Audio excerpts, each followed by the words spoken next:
What teams will be avoiding wideouts tonight? Can Kurt Kikas successfully defend his 2018 Pros vs. Joes League title? And will it be the Pros or the Joes teaching some drafting lessons to everyone else this evening? Follow along with the live draft board tonight and listen to our live analysis as we call the live action from the 2019 FFPC Pros vs. Joes I Want You League number 3 to see who is going to win a 2020 FFPC main event team. We've got a great show for you. Dave Gerzak is here. I'm Eric Balkman. Stick around. Your high-stakes fantasy football hour starts now. Everybody, if you got what it takes, because I'm KRS and I'm on the mic.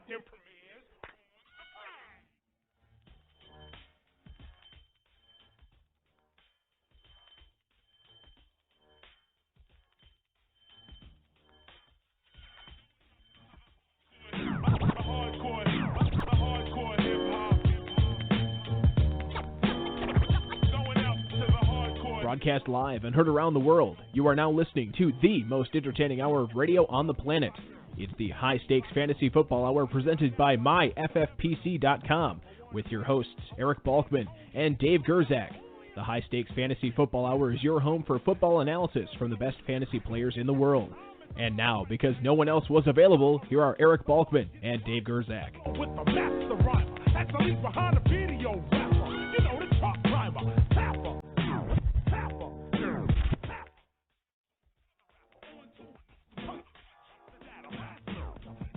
Thanks a lot, Rob. Greetings and salutations, all of you Balkaholics and Gerzak fanatics. Welcome to the latest episode of the High Stakes Fantasy Football Hour presented by MyFFPC.com. I am, of course, your slightly above average host, Eric Balkman, and my co-host is indeed the patron saint of fantasy football. He is Dave the Dizzle Gerzak.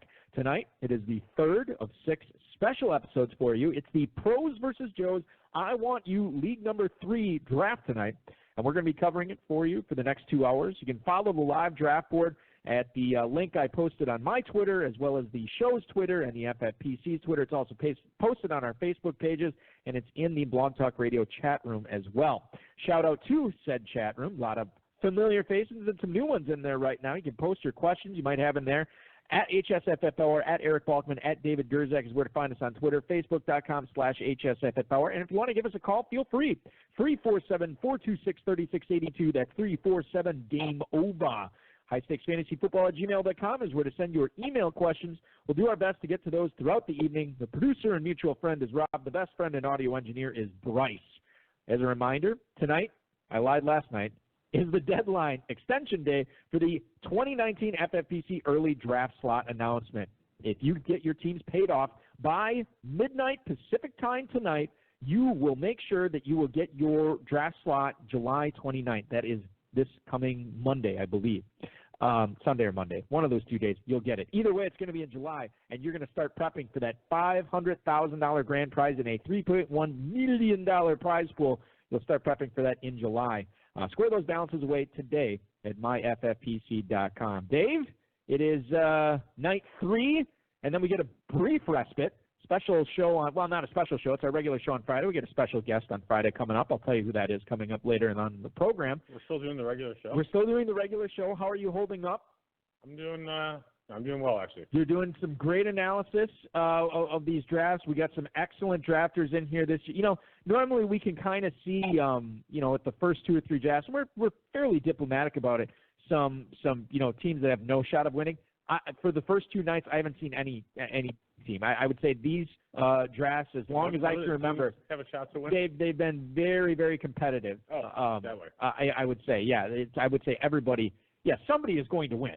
And I think everybody's got a great shot. We're seeing some excellent drafting. A lot of the pros who had, you know, never played in the FFPC format before have now done this a few times, and you can tell that they've certainly learned from their experiences. It's going to be a dogfight, and we'll bring you the action tonight. It's another stellar lineup here, as I'll let you know who's drafting tonight. From Yahoo.com, it is Brad Evans leading off tonight, followed by a 2018 FFPC Pros vs. Joes League champ, Kurt Kikas. Josh Moore from 4 for 4 is number 3. Robert Gross, the FFPC Joe hitting cleanup. The tandem of Curtis Patrick and Ryan McDowell from Dynasty Command Center are in the 5th spot. A former guest of this show, Greg Cantor. You might know him as Crack Rock on Twitter or in the FFPC draft rooms. Howard Bender from the FantasyAlarm.com. Talked to him earlier this afternoon. He's drafting 7th. Another former guest of the show, Shelley Fossum, is drafting 8th. From FootballGuys.com, it is one of their co-founders, David Dodds. He is going to be drafting in the 9th spot. FFPC Joe's Matthew Tretter and Justin Sarkey are in the 10th spot. In the 11 hole, it is Elliot Christ from thequantedge.com. And Matthew Zimmer, the FFPC Joe, wraps it all up from the 12 position. All right, let's enough of the bear baiting, as my old high school history professor would say, or I guess teacher. They don't become professors till college, right? Is that how it works? Well, some professors do teach high school. I didn't go to a good high school where they had professors. I just had teachers. My kid has one. Oh, wow. You know, I had Thanks for sharing the microphone with me tonight, like Mr. Hoity-toity. Spanish teachers. Okay. Doctora. Oh, is that what they call it? Yeah. Now I'm really feeling small here. Let's get into the action here, David. It's an interesting first round as we didn't have a receiver go until the 8th spot. Here's how it shook out. Brad Evans from Yahoo takes Saquon Barkley number 1. This is the first time we have had a non-Christian McCaffrey pick in that 101 spot. It is Barkley tonight. However, Kurt Kikas licking his chops to get Christian McCaffrey at the 2 spot. Ezekiel Elliott, the bell cow for the Dallas Cowboys, goes to the bell cow from 4 for 4. Josh Moore, he gets the Cowboys running back there. Alvin Kamara off the board at the 4. Curtis Patrick and Ryan McDowell take David Johnson at the 5. Robert Gross actually took Kamara, and then it went David Johnson. Crack Rock starts it off with Travis Kelce. That's Greg Cantor getting the first tight end out of the way from the Chiefs. It is Travis Kelce at the 106. Le'Veon Bell, oh my gosh, I guess there is nothing wrong with him as he finally goes closer to his ADP. We've been talking about how he slipped in the first 2 drafts the last couple of nights. He normally goes at the 111 in FFPC best balls over the last 3 days. He went in the 2nd round both yesterday and Sunday night. Tonight he goes at the 107 to Howard Bender. And then it's all receivers the rest of the way in the 1st round. Shelley Fossum takes DeAndre Hopkins. Julio Jones to David Dodds from Football Guys. Tretter and Sarkey take Tyreek Hill. First time we've seen him go in the 1st round of a Pros versus Joe's draft at the 110. All right. Devontae Adams at the 111 to Elliot Christ. And then Michael Thomas at the 112. Michael Thomas is sort of like the T.Y. Hilton from years past, David. It always seems like he's going on that first turn this year as the Saints receiver is chosen with the final pick of the 1st round tonight here in Pros versus Joe's number 3. Talk about the standout pick of the round. It's Tyreek Hill at the 110. Is this where we're going to see him go as we get closer and closer to Vegas? I've heard, pundits out in the industry say that he should be the 5th overall pick, ahead of guys like Travis Kelce, ahead of guys like David Johnson. Really? Yes. Who's this? Who are the pundits? The pundit who said this is not in the draft this year. One of his colleagues was in the Pros versus Joe's challenge. I don't necessarily disagree with that. I can certainly see how you can argue the point. But the 110, is this where he's going to end up? Is this where we're going to see him settle in? Or could he go higher in your expert fantasy opinion? I think he will still be in that early 2nd range. I don't think he's going to consistently move into the 1st round at this point, or even in the future. And if he is going, there's still a little bit of concern about Tyreek Hill. I think. Talk a little bit about that concern. Well, potential of a holdout, potential of a trade, potential of more fallout from this. Well, I don't need to talk about it because you just did. Well, I mean, I'm asking you, is it all those things? It could be anything. Okay. I mean, there's a little bit of uncertainty with just his situation. Right. I don't think there's going to be a problem, but you never know. I mean, something could happen. I mean, who knows with that? There's a lot of stuff that's going on with him, Right. So I think if you look at a player like Michael Thomas or Devontae Adams, you can feel very safe. They've not had injury issues. They have stud quarterbacks. Even Julio's got it. He's on the the active PUP list, right? Is that correct right now? I can look that up, Dave. So I mean, I know that he's had foot issues, and I don't think they're totally gone away. I know that it might just be minor, but I mean, there's a little bit there to worry about. And I don't think you have to have those concerns with Devontae Adams and Michael Thomas, at least as far as just the non-injury issues, non-off-the-field concerns. I don't know about Jones being on the active PUP. I know Hopkins is. Maybe that's who you're thinking of. Is Jones on the active PUP? No, I think he is. Okay, fair enough. You had voiced your concerns with the Packers offense, being a new offense this year. Do you think those are largely not, well, I'm trying to phrase this the correct way. Do you think that those have a minimal impact on Davante Adams? It doesn't sound like you're very concerned about him in a brand new offense under Matt LaFleur. Well, there is some concern, but, we talked about MVS last night as being a done number 2 receiver there. I do think Adams is going to command most of the targets, and Rodgers will get enough of them. But there is concern about a new offense. We don't know what LaFleur's going to do necessarily, so, you can't say with certainty. They use tight ends really frequently in Tennessee, so maybe this is a reason to look at Jimmy Graham, where in the past you'd never drafted Packers tight ends because they just didn't use them enough. Unless there's your Michael Finley. Sure. Well, he was going high that one year. Moving on. Do you remember that, though? Tight end premium scoring. I remember him and Vernon Davis. That was like the popular stack from the 12. A lot of people would go Jermichael Finley and Vernon Davis to start things off from that. Interesting. Yeah. Odell Beckham leading things off here at the 201. Would you do a quick would you rather here, because I know you're a Beckham fan? Would you rather draft Odell Beckham over Tyreek Hill, or would you go Hill over Beckham? I'd still go Beckham over Hill. Okay. All right. Fair enough. 202. George Kittle. Little surprising. He is the second tight end off the board tonight before Zach Ertz, who has gone, and we'll tell you about it in a second. But George Kittle to Elliot Chris from thequanedge.com, taking George Kittle as the second tight end off the board. Joe Mixon after that to Treader and Sarkey, the FFPC Joes. And it is James Conner after that, the Pittsburgh running back, going to David Dodds as he pairs Julio Jones with James Conner. Connor's real-life teammate, Juju Smith-Schuster, goes to Shelley Fossum as she is one of 2 teams to start off receiver tonight. Melvin Gordon off the board to Howard Bender at the 206 tonight. The Chargers running back goes there. We talked about the holdout concerns. I think those, as far as FFPC drafters go, I think they're mildly concerned, but it's not really affecting his draft spot all that much. He is still going on average at the 204 over the last 3 days, and tonight he goes at the 206. So a little bit of value there for Howard Bender. All right. I can see people, though, passing on Gordon and just not wanting to be involved with that situation. Like we talked about it a little bit, but after Le'Veon Bell, you can get gun shy, especially if you own Le'Veon. If you made the mistake of drafting Bell last year, it was a little bit more. Here you're still in the early days of this thing. Yeah. But it does sound, based on the news I'm reading, even every day it kind of changes a little bit. It sounds like they are dug in on both sides, and this could become more of a thing. I think I underestimated it a little bit, to be honest with you, the first I heard about it, but I'm starting to take it a little bit more seriously now. Shane P. Hallam says he likes Tyreek Hill over Odell Beckham. He says there's too many balls to go around in Cleveland. And there's only one ball on each field there, Shane. That's the problem. I think that's the issue he has. Did you see what? But what is he? So, but you still have Kelsey, and you have, I guess, Damian Williams, Nicole Hardman, luminaries like that. James Williams, if he makes the team. Demarcus Robinson. All right, we're going to start talking about players that have already been taken. All right, let's talk about how chaos is going to ensue here now. We get the FFPC veteran, a defending champion of one of the $5,000 entry big payback leagues. It is Greg Cantor, going tight end to start. Oh boy! See, we were talking about this last night.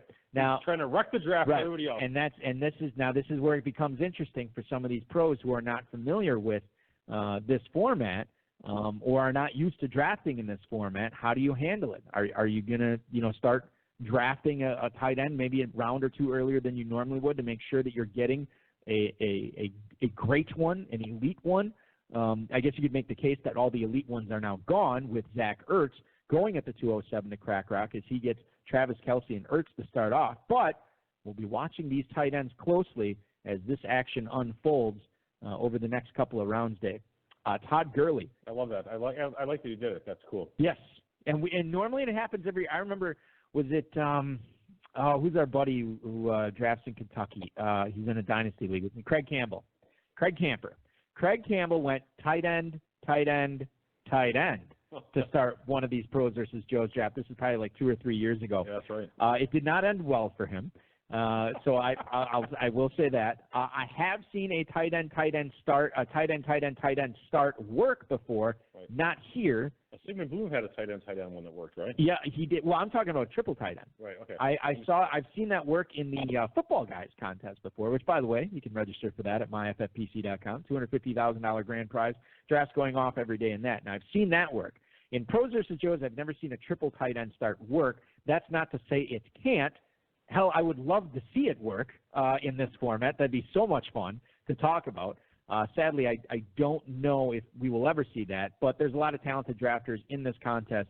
If anybody can pull it off, it is definitely one of these 72 drafters. All right, moving on after Ertz.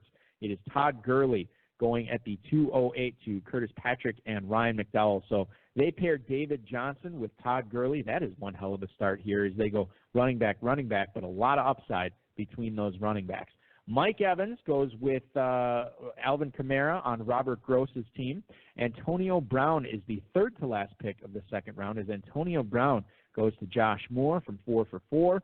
Dalvin Cook to Kurt Kikas, the Minnesota running back. A lot of pub going on with him, a decent amount of hype, as I think a lot of people are expecting a big bounce-back year from Dalvin Cook this year. FFPC drafters, if that's any gauge, are normally taking him at the 207 over the last 3 days in FFPC best balls. And we're talking about just over 2 dozen drafts. So, again, not a terribly large sample size, but you get a good feel of where these drafters are taking him.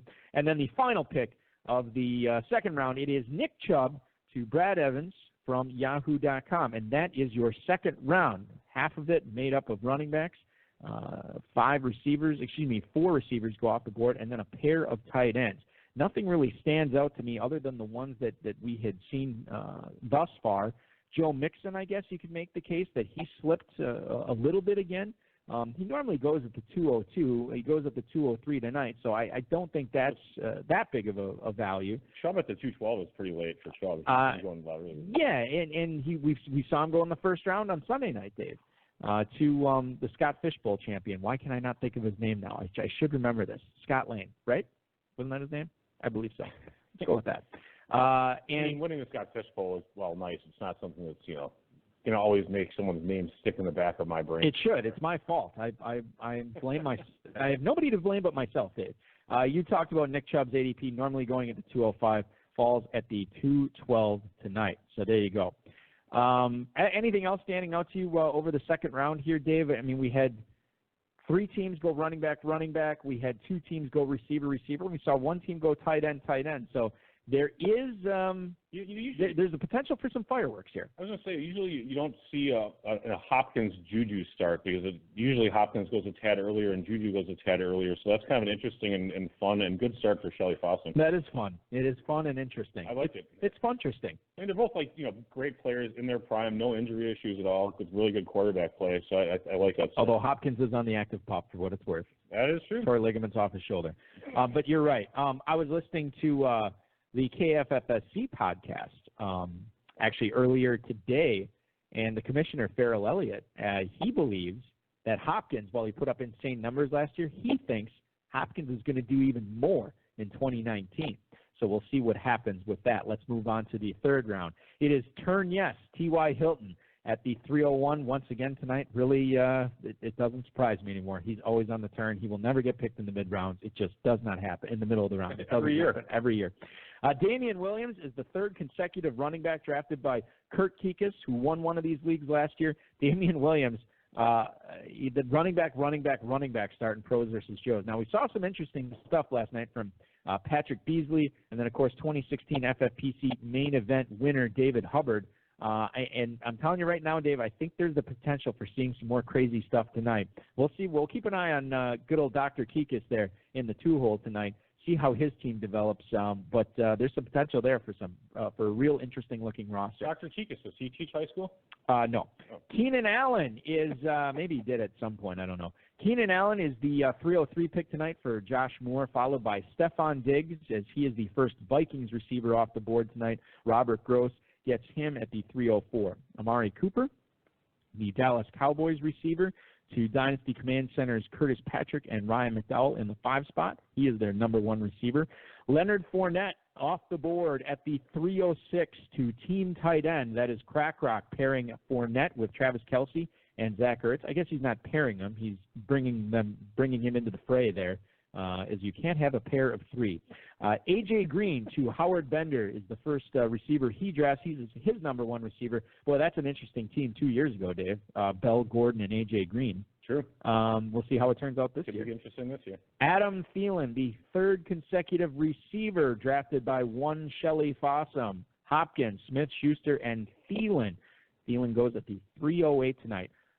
The first team, maybe the only team, we'll see here what Matthew Zimmer does in the 12th spot, but the first team, at least, to go with three straight receivers to start things off, and the only team to start off with three straight receivers tonight. Aaron Jones, the Packers running back, to footballguys.com, David Dodds at the 309, followed by Devontae Freeman to Matthew Tretter and Justin Sarkey at the 310, Marlon Mack at the 311 to Elliot Christ, and then Derrick Henry ending things at the 312. So no tight ends go off the board in round number 3. It was split, half running backs and half receivers there. As we look back on this third round, we've talked about some of these guys already. One guy that we haven't talked about here was the penultimate pick of the third round, David, and it is Marlon Mack from the Indianapolis Colts. The Colts are a favorite, a darling of fantasy owners and bettors as they look to win the AFC South this year. We saw Andrew Luck's shoulder was healthy last year. They get a healthy Jack Doyle back. They are bringing in Paris Campbell. They have brought in Devin Funchess. They did not address the running back situation as far as bringing in a bell cow. So it seems to be Marlon Mack's job to lose. You look at Marlon Mack's normal ADP in the FFPC best balls over the last 3 days. He's normally going at the 307, bit of value to get him at the 311 tonight. As you look at those players right there, Dave, how does Marlon Mack fit in with your draft strategy as far as a late third-round pick? Well, my overall draft strategy this year is probably not to be taking running backs in that third, fourth round range, so I probably won't be drafting him much. That said, I think I like Marlon Mack. He had some really good games last year. The offense is really, really solid. The question is receptions. Is he going to get enough receptions to really be a great PPR back? I think he might actually. So if he falls far enough, I guess I could take him, but I'll probably be looking more at the Adam Thielen, Stephon Diggs, Julian Edelman's, Brandon Cooks of the world, around in that range. Shane P. Hallam chiming in says that he loves Marlon Mack this year. He had some big games in 2018. He really did. Dave Chiodo, who actually is a former guest of this show, talked about how running backs are getting thin when you start off with three receivers. He's interested to see how Shelley Fossum addresses this, and I think she did a pretty good job with her fourth-round pick. We'll get to that in a second. Now, listen, I've done a ton of podcasts and radio stuff. I know we've talked about Derrick Henry on the HSFF Hour before. Have we talked about him at all as far as the pros versus Joes contest goes? Because I think this is a guy who is among the more polarizing running backs this season. Will he be the running back that he was the last 5 weeks of 2018? Will he be the running back that he was the first 11 weeks of 2018, or is he going to be somewhere in the middle? Dave, I know you think he's going to be somewhere in the middle, but what side is he going to be closer to? I'm optimistic about Henry. I really think he's going to get a lot of touches. He still has Deion Lewis to be getting third down receptions. So we had this conversation the other day. I do agree with you that Henry is not going to probably get enough receptions to be an RB1 probably. So he has a good shot of being an RB2 is more of his ceiling.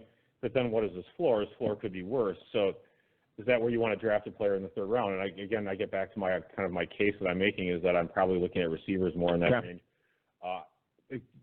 My general strategy is probably to go one running back in the first round early if I'm picking early. Mm-hmm. If I'm picking late, maybe grab someone in the early second and mid-second round as a running back, and have a receiver in the first, and then kind of pound the receivers this year. Interested in early tight end as well. It just depends on where things fall. Now, does that strategy that you're talking about right there, is that specific to best ball? Is it specific to a 20-round, or is it just in general? For me, it's kind of in general, and I know that as you get further into the draft, so you have to be really much more best ball specific. But for me, the first 5 or 6 rounds, I'm okay with that, even though knowing that in best ball formats, especially FFPC, running backs get taken a lot earlier because you can start 4 and people like to stack the heck out of them. Yeah, and for anybody who is checking out the FFPC for the first time or looking at these drafts, the starting lineup format in the FFPC is a quarterback, a kicker, a defense, a tight end, a pair of running backs, pair of receivers, and 2 flexes. So you could start 3 tight ends, 4 receivers, 4 running backs if you wanted. Tight ends do get a 1.5 per catch as far as PPR scoring goes. So they do typically get pushed up here, and you might see tight ends go a little bit earlier in this draft than you would in other drafts like we are about to talk about here as we kick off our 4th round analysis of the 2019 Pros versus Joes. League number 3, I Want You. I feel like every time I say I want you, I'm saying it like how I read it when Uncle dork? Sam. Do I sound like a dork when I do it? Yeah, a little bit, yeah. Okay. No, but you actually do I'm sound trying like to. Uncle Sam. I can't, but I want to sound like Apollo Creed. Where he's Well, he's black. You don't sound like a black guy. I can sound black. I've sounded black before. People are already clamoring but for Apollo impressions. Creed is really cool, though. Like, he's like a really cool sounding. I was just watching him in Predator. Oh, yeah. The other were we watching that, or who was I watching that with? I was watching it with my wife the other night. It was on HBO or something. I was watching it with somebody. It was the Schwarzenegger one though. Yeah. Boy, I can't remember who I was watching that with, but we're a good movie. Okay. Patrick Mahomes. Great analysis. Thank you. Patrick Mahomes at the 4-1. Can't do a Pat Mahomes impression, I'll tell you that. He is the first quarterback off the board, going with the first selection of the 4th round of the FFPC Joe, Matthew Zimmer. Julian Edelman right after that is the number 2 receiver for the Quant Edges, Elliott Crisp. Philip Lindsay, climb to the 403 tonight as the 3rd running back for Matthew Tretter and Justin Sarkey. For reference's sake, over the last 3 days in FFPC best ball drafts, he's been going at the 409, Dave. I think a few things about Philip Lindsay. We'll get back to the rest of the 4th round here. Here's what I believe about Philip Lindsay. He had that serious wrist injury last year. He's already practicing at training camp. He's already catching passes at training camp, and he's already working with the first team at training camp. Yeah, so good news. I will say this, as far as Lindsay goes, with his Pro Bowl season last year, people were nervous about him. He is going to continue to climb, and I will submit him for the 2019 High Stakes Fantasy Football Hour Ascendant semifinalist list. Yeah, I totally agree with that. Actually, that's very true. Lindsay could be. It's not a great parallel, but he could be kind of like the running back version of Tyreek Hill coming off his rookie season. Ooh. He didn't get respect. Lindsay is coming off an injury. Tyreek Hill, everyone thought he was like Deshaun Jackson. Not everyone, we didn't, but a number of people did, and they just discounted his rookie season. And maybe we shouldn't. And admittedly, I've done that with Lindsay to an extent too. And I don't mind this pick at all in the early 4th round. I think it could be all right. I think draft pedigree probably goes into that. I think you and I put a lot of stock into that. Yeah, well, I think you should, right? Right. But that said, like any metric, it is not infallible. There are exceptions to everything, and Philip Lindsay certainly looks like he could be an exception to that, with all the teams passing on him a minimum of 7 times, as he, I'm being a little liberal with my wording there, but you know what I mean. He was undrafted, 7 rounds worth. Yeah, when you talk about Derrick Henry, who went a few picks before him, Lindsay has, RB1 upside, whereas we don't, at least I don't think that Henry necessarily does, unless the stars align perfectly for Henry, which they very well could. If he has another week 14 and 15 like he did last year, then he's RB1. Could he? And he could not be let's say a top 5 running back this year unless he catches passes, right? Who, Henry? Derrick Henry. It would be almost impossible. Right. I remember. What was it? He was that Cincinnati running back. It was like a Rudy Johnson. Rudy Johnson, sure, yeah. He was going. I remember in W Cup, he was going in the mid-2nd round. And it was a consideration. It was like the 206, 207. That's why he was getting taken. I'm like, I can't take Rudy Johnson here. And instinctively, I didn't know why, but I just couldn't. I knew he didn't catch many passes. And really the reason was he was just going too early for a guy who never caught passes. He needed the perfect season.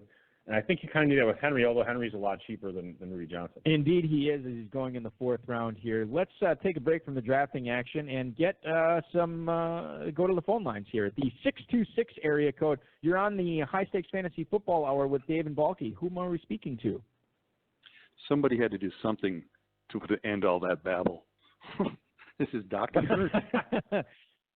That Doc, and so Dr. Did you ever teach high school? That was a question I was going to ask Kurt Kikis here. Did you ever teach high school, Kurt? No, I taught graduate school, and it was not much different. Yeah, I know. There's just a couple more entrance exams, right? Yeah, exactly. No question. Exactly. Kurt, you knew Yes, you were sir. drafting from the 2 spot tonight. You probably had a pretty good idea who was going to be out there. How do you like your draft so far, as now you are through 5 rounds worth of picks? You know what? I like it. I feel comfortable with the start. I was hoping for a tight end somewhere at that 4 or 5 turn, but the guys I like in that area were gone. So instead of, bumping somebody up, take an upside receiver. So I took Brandon Cooks, who's got that great speed, and then DJ Moore, who hopefully will open things up in year 2. Yeah, and I noticed that this is probably a small sample size I'm going with, but I see a lot of people, and this is probably, I think the draft board kind of falls this way, but I see a lot of people who draft McCaffrey also get DJ Moore this year, too. Do you have a lot of shares of both of those guys? Because they're smart. I do. I have more shares of Moore than I do, because where he goes seems to vary. I've seen him go mid-4th all the way to like the mid-5th, where McCaffrey's going to be gone in the first 3. But I don't have a whole bunch of them together, but I'm happy to have them in this format, definitely. You started off with 3 straight running backs. Once again, we're talking with Kurt Kikas, drafting out of the 2nd spot tonight. 2018 FFPC Pros versus Joe's league champ. Did you? I mean, I know you can't really plan on stuff like this, but certainly you didn't have any trepidation starting off this format, a 28-round best ball with 3 straight running backs. Right. Yeah. No, very comfortable doing that. There's a lot of good value all over the board at a variety of positions. So, getting 3 strong guys. I know, some people are down on Williams this year, thinking he's not going to do much, but I believe in Andy Reid.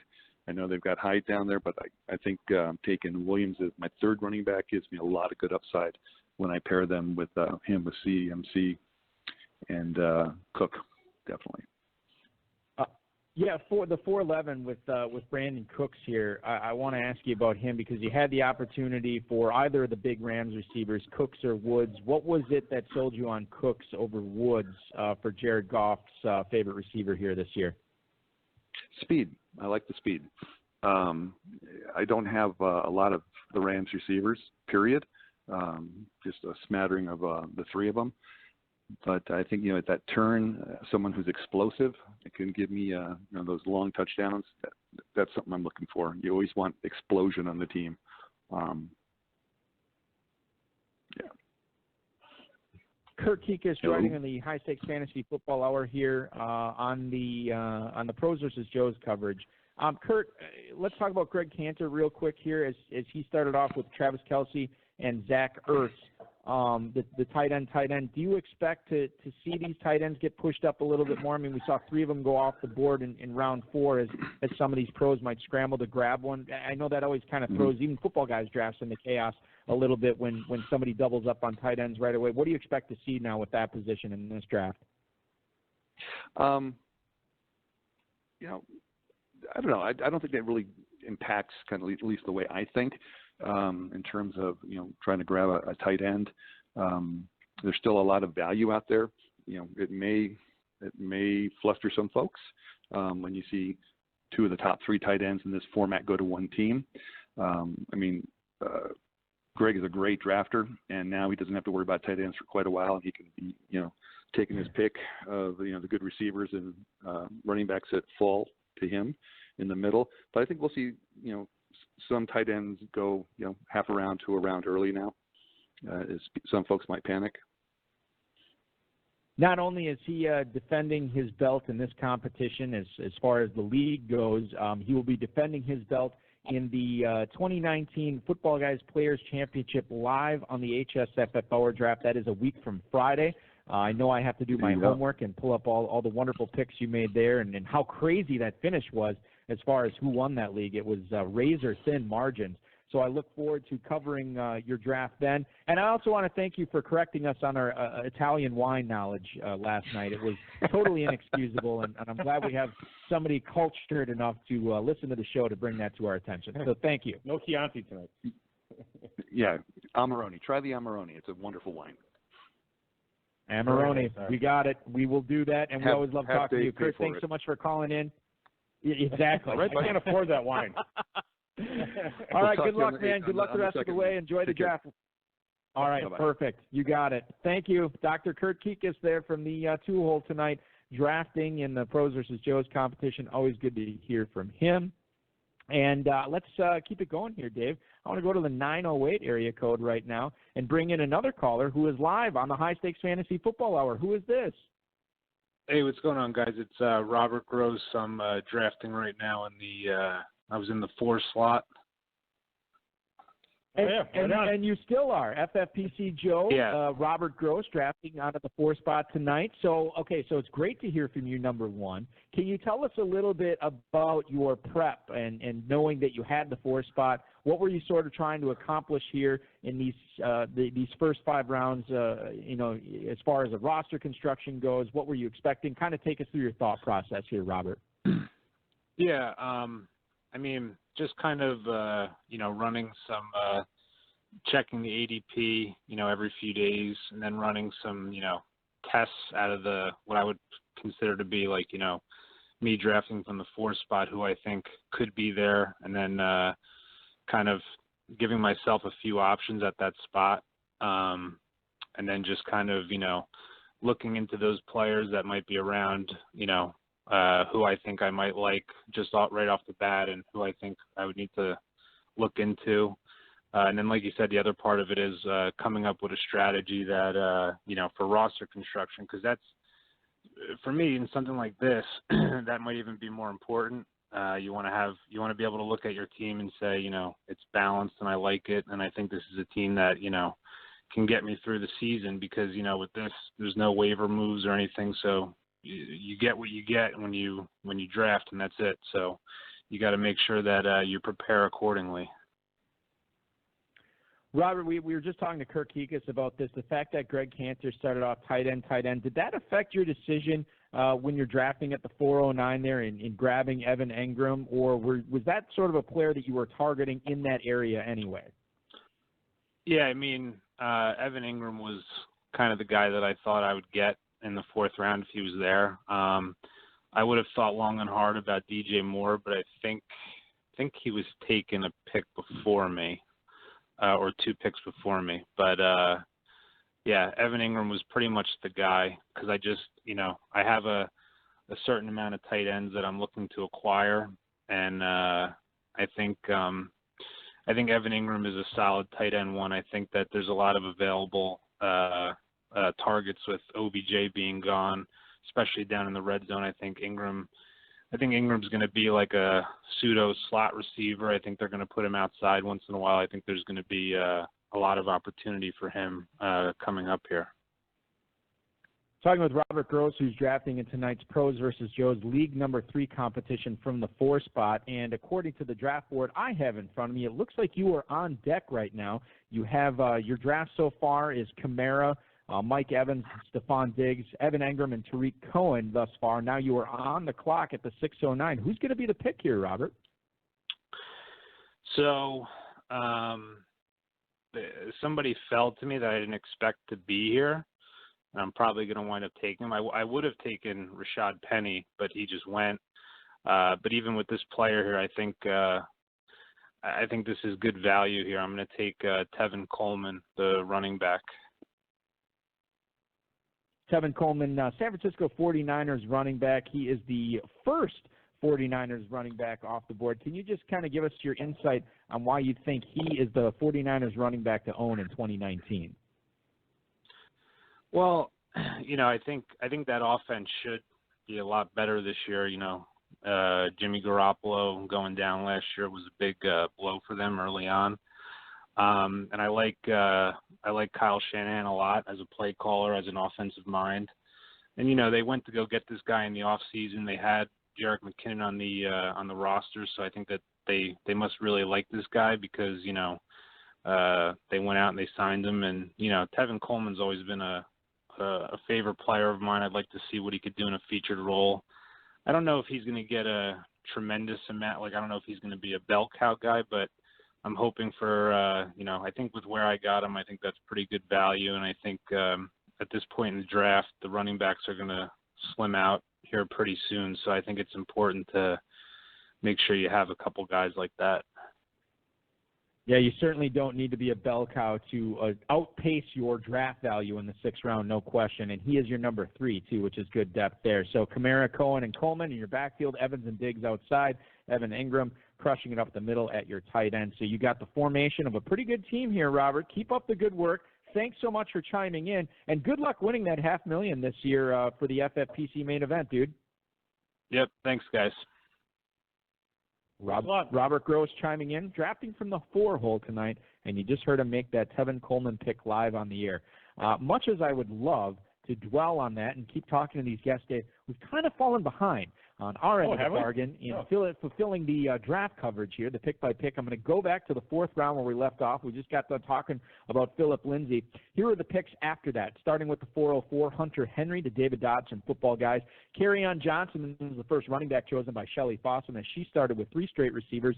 O.J. Howard, the 5th tight end off the board to Howard Bender tonight, the aptly named O.J. Howard, or the aptly named Howard Bender, however you want to look at it. Kenyon Drake is the number 2 running back drafted by Greg Cantor to pair with Leonard Fournette. Josh Jacobs, the 3rd rusher selected by Curtis Patrick and Ryan McDowell. You just heard us talk about Evan Ingram as he went to Robert Gross.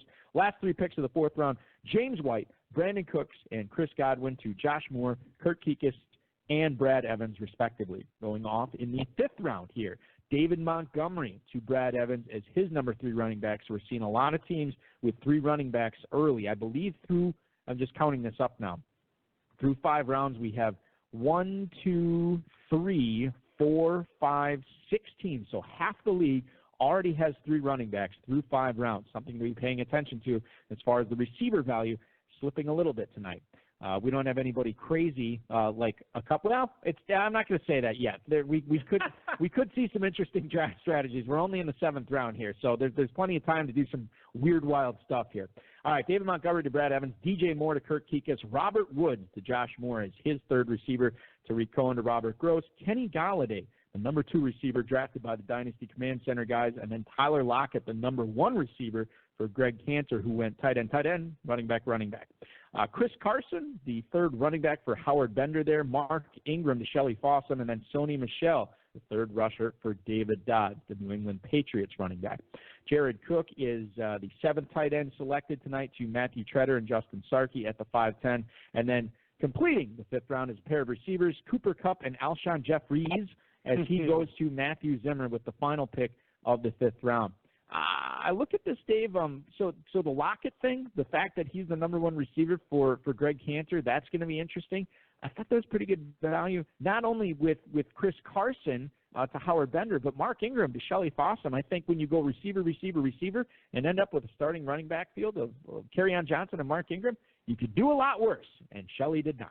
You know, it's interesting. Yeah, I really felt like it kind of fell to her really nicely with Johnson falling and Ingram falling. I thought it's a really nice start for her team. I'm just looking at the ADP for Sony Michel here, and he is normally going at the 412. He goes tonight at the 509. Nice little chunk of value there for David Dodds. Or is it? Because I know that the Dizzle is not a Michel guy in 2019, at least at this point of the offseason. Yeah, you know, I have serious concerns about Sony Michel, the fact they drafted Damian Harris early, pretty darn early. Maybe he's the best player on the board. Maybe he returns kicks, but he still has to deal with James White. So to me, it's a tough road to hoe to become an RB1, which you're not expecting in the 5th round, but even an RB2. If he plays like he did in the playoffs, I mean, maybe he gets there. So Dodds is supposed to be calling in, and I told him I'd pick at his team as much as I could on Twitter. So let's hold off on the Michel criticism yet. I want to save that when we actually have him on the air and talk to him about that. Let's get into the 6th round here, Dave. Sammy Watkins to Matthew Zimmer. That's the number 4 receiver for him. Quite the wide receiver core for Matthew Zimmer. Only 1 running back thus far.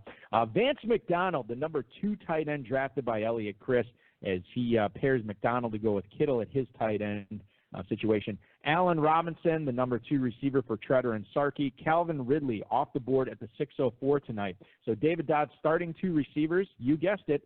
Same as Matt Ryan has in Atlanta, Julio Jones and Calvin Ridley. Mike Williams off the board is the 4th receiver drafted by Shelley Fossum.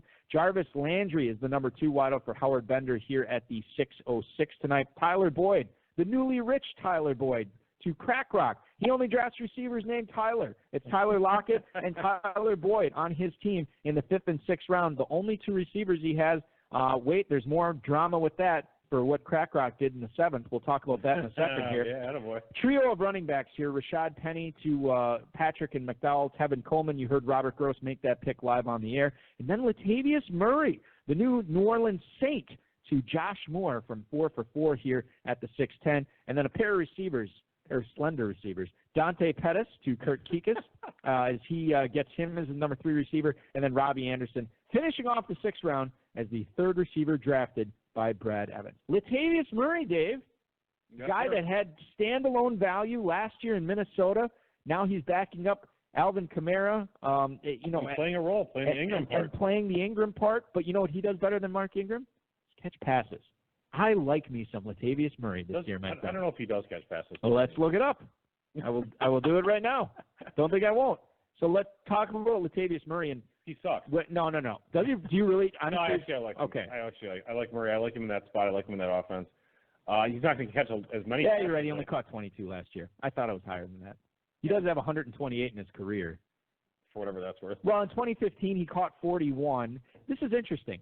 So with the Raiders in 2015, he caught 41, 33 in 2016, and then he goes to Minnesota and he catches 37 over the course of 2 years. Well, I mean, he is plenty capable of doing it. That's not the role they're kind of asking of him. But the thing is that the role, if he does play the actual Ingram role, is when Ingram was a full-time player 2 years ago, I don't know where he finished exactly. I'm guessing it was like RB10 or something. It was crazy. It was way up there. And even if Alvin gets more touches and gets more action, which I actually would argue that he probably won't, even though he's being drafted super early. Yeah. I think that Murray's a nice solid pick. I think he has a really good shot of being a top 20 running back. Totally agree with that. I also don't know if you want Alvin Kamara to get that much more work. Keep that guy healthy. Keep him on the field. Best ability, availability. And Alvin Kamara needs to be on the field for that. Dave, I'm going to put you on the spot here. How many touchdowns has Latavius Murray averaged in his last 4 years? Average per season? Average per season. 5. You're very close to being half of what that is. 8. He had 6 in 2015, 12 in 2016, and then 8 in 2017. He had 6 last year, so he's averaging 8 touchdowns a year. No, it's really impressive. I mean, he's such a good player that he keeps on moving from team to team every couple of years. Well, he's only been on – this will be his 3rd team. So. Yeah, 3rd team. All right, well. I get that is one argument. Okay, so it's like, he's so great. Why is he moving teams all the time? But we will say this. One of the teams. Same thing about Brandon Cooks, though. One of the teams that felt fit to let him go was the Las Vegas Raiders, and I don't think they're any sort of bastion of GM wizardry. So it is what it is with that. Murray's made a really nice career. He's a 7th round pick. He was a big. All the pundits liked him because he was big and strong and fast. 6th round pick. Whatever. And but he's done really well for himself. He's carved out a nice career, and I think he's still going strong. His nickname is the K-Train. Didn't realize that. Also has a 1,000-yard season under his belt. If no one knows his nickname, is that really his nickname? According to Wikipedia, Dave, and that is the end-all, be-all on the internet. In the woods. Yeah, exactly. Let's get into the 7th round here as Brad Evans kicks things off with Just his call me T-Bone. number 4. Love that T-Bone. Kicks things off with Christian Kirk as his number 4 receiver. I know you like that pick. You like your Cardinals this year. And Christian Kirk, we talk about Fitz, we talk about Isabella, we talk about Murray and David Johnson. Christian Kirk we don't talk a whole lot about. He should have a good season this year in Arizona. I actually agree with you. I don't own him anywhere in Dynasty, and I didn't try to draft him, but I think with the new coaching staff, the new offense, I think he's going to be pretty darn solid. Totally agree with that. I'll take you through the rest of this round here as we got tight ends and quarterbacks aplenty. David Njoku is the 2nd pick for Kurt Kikas here, the 702. That's his first tight end, so he does nail a tight end here in the 7th round. The guy he's catching passes from in real life, it's Baker Mayfield, and he goes with the next pick to Josh Moore as his number 1 quarterback, and that is, by the way, the 2nd quarterback off the board tonight. Have not seen that in Pros vs. Joes thus far, with Baker Mayfield being the quarterback 2 tonight. Eric Ebron to Robert Gross right after that. Robert Gross will only draft tight ends with the initials EE as he goes Evan Engram and now Eric Ebron. I don't know who he's going to go for his 3rd tight end. Maybe that'll be it. Darrell Henderson, the number 5 running back, drafted by Patrick and McDowell here from the 5 spot tonight. At the 705, it is Darrell Henderson, the rookie for the Rams. Austin Hooper, are you insane? Austin Hooper, the third tight end selected by Crack Rock. Maybe not all that insane. He knows what he's doing. Austin Hooper to go with Travis Kelce and Zach Ertz. There's your best tight end core in this draft, no question. Lamar Miller after that, the number 4. Thank you. Number 4 running back to Howard Bender here to go with Bell, Gordon, and Carson. Pair of quarterbacks go off the board next. It is Deshaun Watson to Shelley Fossum, Andrew Luck to David Dodds, followed by Marquez Valdez-Scantling to Treader and Sarkey, and then the guy who's throwing passes to him, Aaron Rodgers. Yeah, you heard that correct. Green Bay Packer Marquez Valdez-Scantling goes one pick before NFL 2-time MVP Aaron Rodgers. Never seen that before. I don't know if I'll see it again. Whatever. Listen, if MVS has this breakout season, which you said is a possibility for him, then maybe we'll continue to see that. That's a lock. Yeah. So, by the way, I'm just looking at this. That is 3 Green Bay Packers drafted before quarterback Aaron Rodgers. Great stuff. Aaron Rodgers to Elliot Chris with the penultimate pick of the 7th round here, and then Darius Geis to Matthew Zimmer as his number 2 running back with the 7-12 pick. All right, dude. A lot to unpack with this round. All right, let's unpack it. Let's kick things off with Baker Mayfield as the second quarterback off the board tonight, the first quarterback off the board in the 7th round. Was it A, good value to get Mayfield in the 7th, or B, not so great value when all these other names like Watson, Luck, and Rodgers were out there? Well, I don't know that it was good value, but I think that he's not going to get him in the 8th round. As you saw a lot of quarterbacks. We will see quarterbacks going. So effectively, Josh has to have Baker Mayfield as his number 2 quarterback, and I guess if that's what he wants to do, that's fine. I can't really argue with it. If that's the guy that he likes, that's who he likes.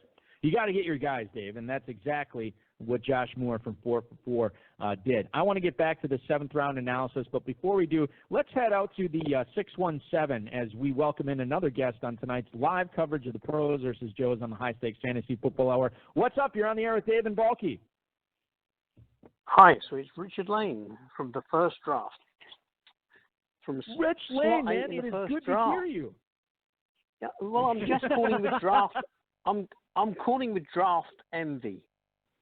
So what are they letting Kelly do here in the 8th slot? She's got 7 players that weren't available for me, and they're all great. What's happening here?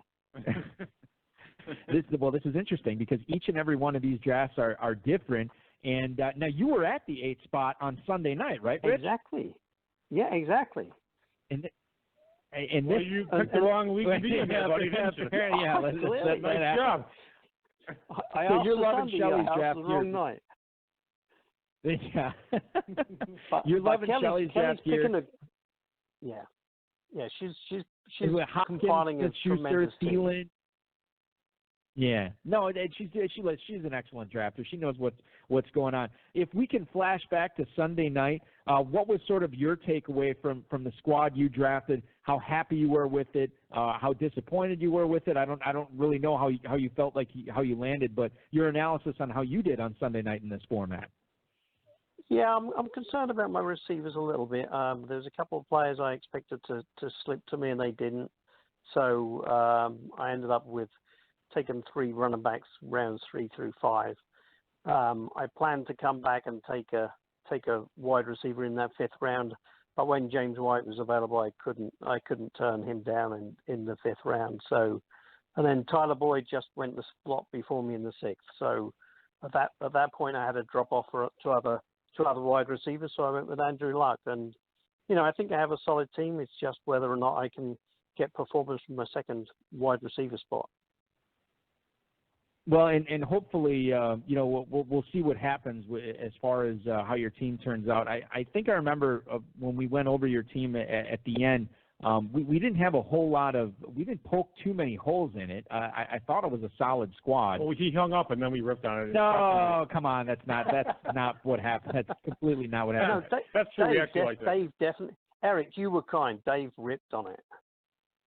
Oh, man, I'm the worst. I'm sorry about that. That's sort of like the Bonnie and Clyde relationship we have. But I did say how much I said I liked your voice a lot and everything like that, didn't I? I said kind words about you as a person. You did, absolutely. But it also means I can call you back, Dave, later in the season. Yeah, feel free as much as you want. You can talk total crap. Rich, as you look at this draft tonight, aside from Shelley's team, is there anything that stands out to you? I know we've talked about Greg Cantor going with tight end with his first couple of picks here tonight. We talked about Baker Mayfield as the second quarterback off the board tonight. We've talked about some good values and some reaches too tonight. What stood out to you? What's your takeaway as we enter round 9 of tonight's festivities? Definitely quarterbacks are sliding there going later. I think it's interesting that one team then went and took a third tight end, taking the next best name off the board. So certainly people are going to be hurting for tight ends, but looking at the balance of that team, I think he's going to have some struggles, but we'll see what happens. It'll be interesting to see how that team plays out in particular. But between the number 2 team and that stellar number 8 team, they're the 2 teams that stand out as being strong. And I'll leave you with my draft envy for the evening and see how she gets through the rest of the draft. Oh, that's great. No, you're definitely stellar. So You're stellar with us, Rich. We always appreciate hearing from you. For anybody out there who did not stream or download Rich's appearance on the High Stakes Fantasy Football Hour from a couple weeks back, you can go do yourself a favor anywhere podcasts are found. A couple weeks back, excuse me. Right. Yeah, it's a couple weeks. I do have one other comment, because Sam Lane picking in draft spot 9 was obviously listening to that, because on the way back in round 10 he took James Washington, my sleeper. And then he took John Ross as the pick was coming back to me in the late round as well. So obviously he was listening to me that night. So, Sam, you're probably listening to me again. Thank you. It's the price you pay for the fame of coming on the High Stakes Fantasy Football Hour. I have no doubt you will find a way to rebound, my buddy, here on the show. Rich, thanks so much for calling in. Good luck, not only in Pros vs. Joes, but in the FFPC main event. Don't be a stranger. We'll talk again soon, dude. Yeah, cheers. Have a good night. Rich Lane, ladies and gentlemen, drafting from the 8th spot of the Sunday night draft. It was Sam Lane, not Scott Lane, who drafted next to him, the Scott Fishbowl champion from last year. Okay, great. Good to hear from Rich. You call him a dude the other guy, too. What do you call him, dude? You remember Why not? The same thing. Oh, yeah, we got into this. That's too boorish, isn't it? Yes. Yes, I should have called him sir. You texted that. You said, thanks, dude, to Alex in the chat. He's like your boss. I mean, why don't you stop using the word... Hold on. What chat are you talking about? Chat for FFPC. Why don't you stop using the word dude? Did I say dude? Yes. I don't know. It's folksy. I like That's it. one opinion of it, yes. Yeah. Is that... It's dickish is another version. I didn't realize it was dickish. I thought hey. Well, I mean, if it's to your boss, I think. I mean, you can say it to me because I don't really care. Well, no, because I just want to say Alex, there's a certain modicum of respect. You signed he lives in Manhattan. He lives in the city, for Christ's sake. I feel like every now and then you just got to slap him on the back, say, hey man, we're cool, man, we're chill. Easy. I will, whatever you want me to do, man. I'm your dude. It's all good, man. I don't know. I'm just messing with you. Well, now I'm not saying dude anymore for sure. No question. Daryl, he didn't mention it. Okay, good. Well, so that's the kiss of death. But I noticed it. It's sometimes it's what somebody doesn't say, and that's the issue that I have with it. Okay, Daryl Henderson here tonight, Dave. He normally goes at the 609. Tonight he falls to the 705 to Patrick and McDowell. That is I look at how people were drafting Gurley and Henderson before, and you're talking about soaking maybe a first round and then like a 5th round or a 2nd round and a 4th round into Gurley and Henderson. It's not really happening anymore. And a good job by Patrick and McDowell here, especially in a best ball format. They get Gurley at the 208, but then they still make sure that they cover themselves with Henderson at the 705. That's an A++ job that they did tonight with that Rams backfield. Yeah, you know what happened is one of them. Let's say Patrick in the 6th round. He's like, oh, hey. Let's take Henderson. Oh, the other guy's like, oh, no. Let's just take Penny. It's fine. Let's just skip it. And then he came back around. He's like, we're taking Henderson now for sure. And that's probably what happened. I've done that with co-managers in the past where we're like fairly close. Oh, no, I would say like 5th spot. I've done this before where they really want somebody and then I'll say, no, we can't take him. He'll be there, even when I know he's not going to be there when it comes back. That's funny. Like, we'll get him when he comes back, and then he gets taken, and like, oh, so close, you know. Especially if it's like the next pick, you're like, oh yeah, sorry. Oh man, like the earliest I've seen him go. Sorry, dude. Like we'll go with your guy in the 15th. You know, exactly. to make up for it. So funny. Daryl Henderson, they get in the 7th round. Nice job there. Crack Rock, you know, I jokingly said, everybody, Austin Hooper, that he was insane to take him here as the 3rd tight end, but on his roster. But he already had 2 running backs, already had 2 receivers, loading up on tight end.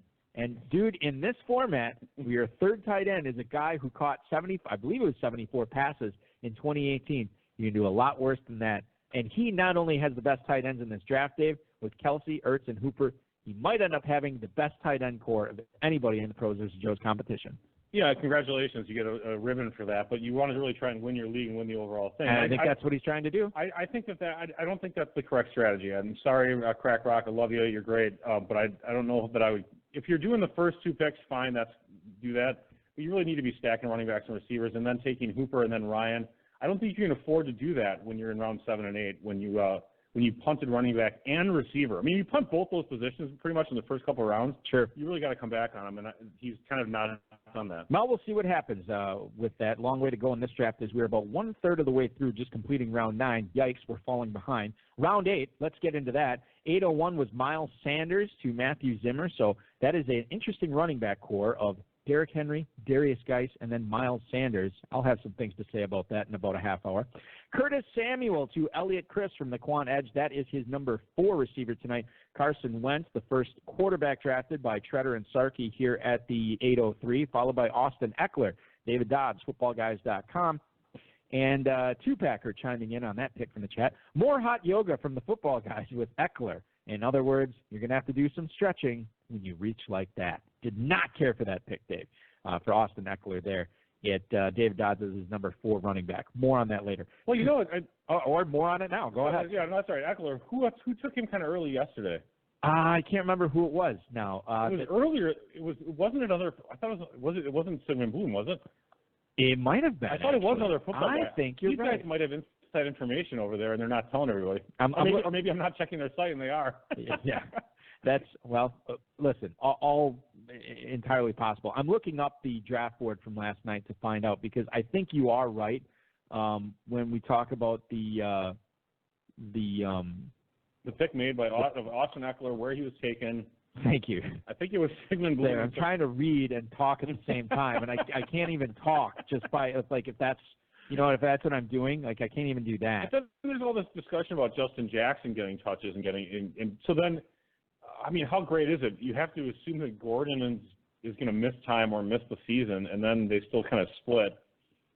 Eckler was pretty productive. I think you had like 160 fantasy points last year just in that part-time role. I really thought I'd be able to look this up quicker.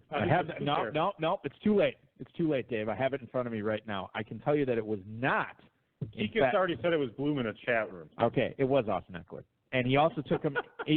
By the way, he also did take him in the 7th round last night too. So Dodds gets a few picks of value compared to Bloom. However, Bloom took him as his number 2 running back last night. Dodds is taking him tonight as his number 4 running back. Oh, I mean, Dodds is just blowing this draft. He's totally screwing it up. I mean, if he really wants to defend himself, he should call it. Nobody on the old horn right now, Dave. Just so you're aware. I'm trying. All right. So did I want to talk about anybody else in that round? No, we haven't gotten through it yet. Trey Burton, the number 1 tight end for Shelley Fossum. Will Fuller, the number 3 receiver drafted by Howard Bender. Pair of quarterbacks go right after that. It's Matt Ryan to Greg Cantor, and then Kyler Murray to Patrick and McDowell from DynastyCommandCenter.com. Corey Davis. Right after that is the 3rd receiver drafted by Robert Gross. That is at the 809. Jack Doyle, the first tight end drafted by Josh Moore at the 810. And then Kiki QT, number 4 receiver drafted by Kurt Kikis. Royce Freeman, the final pick of the 8th round. He going to Brad Evans from Yahoo.com. We talked about Philip Lindsay earlier.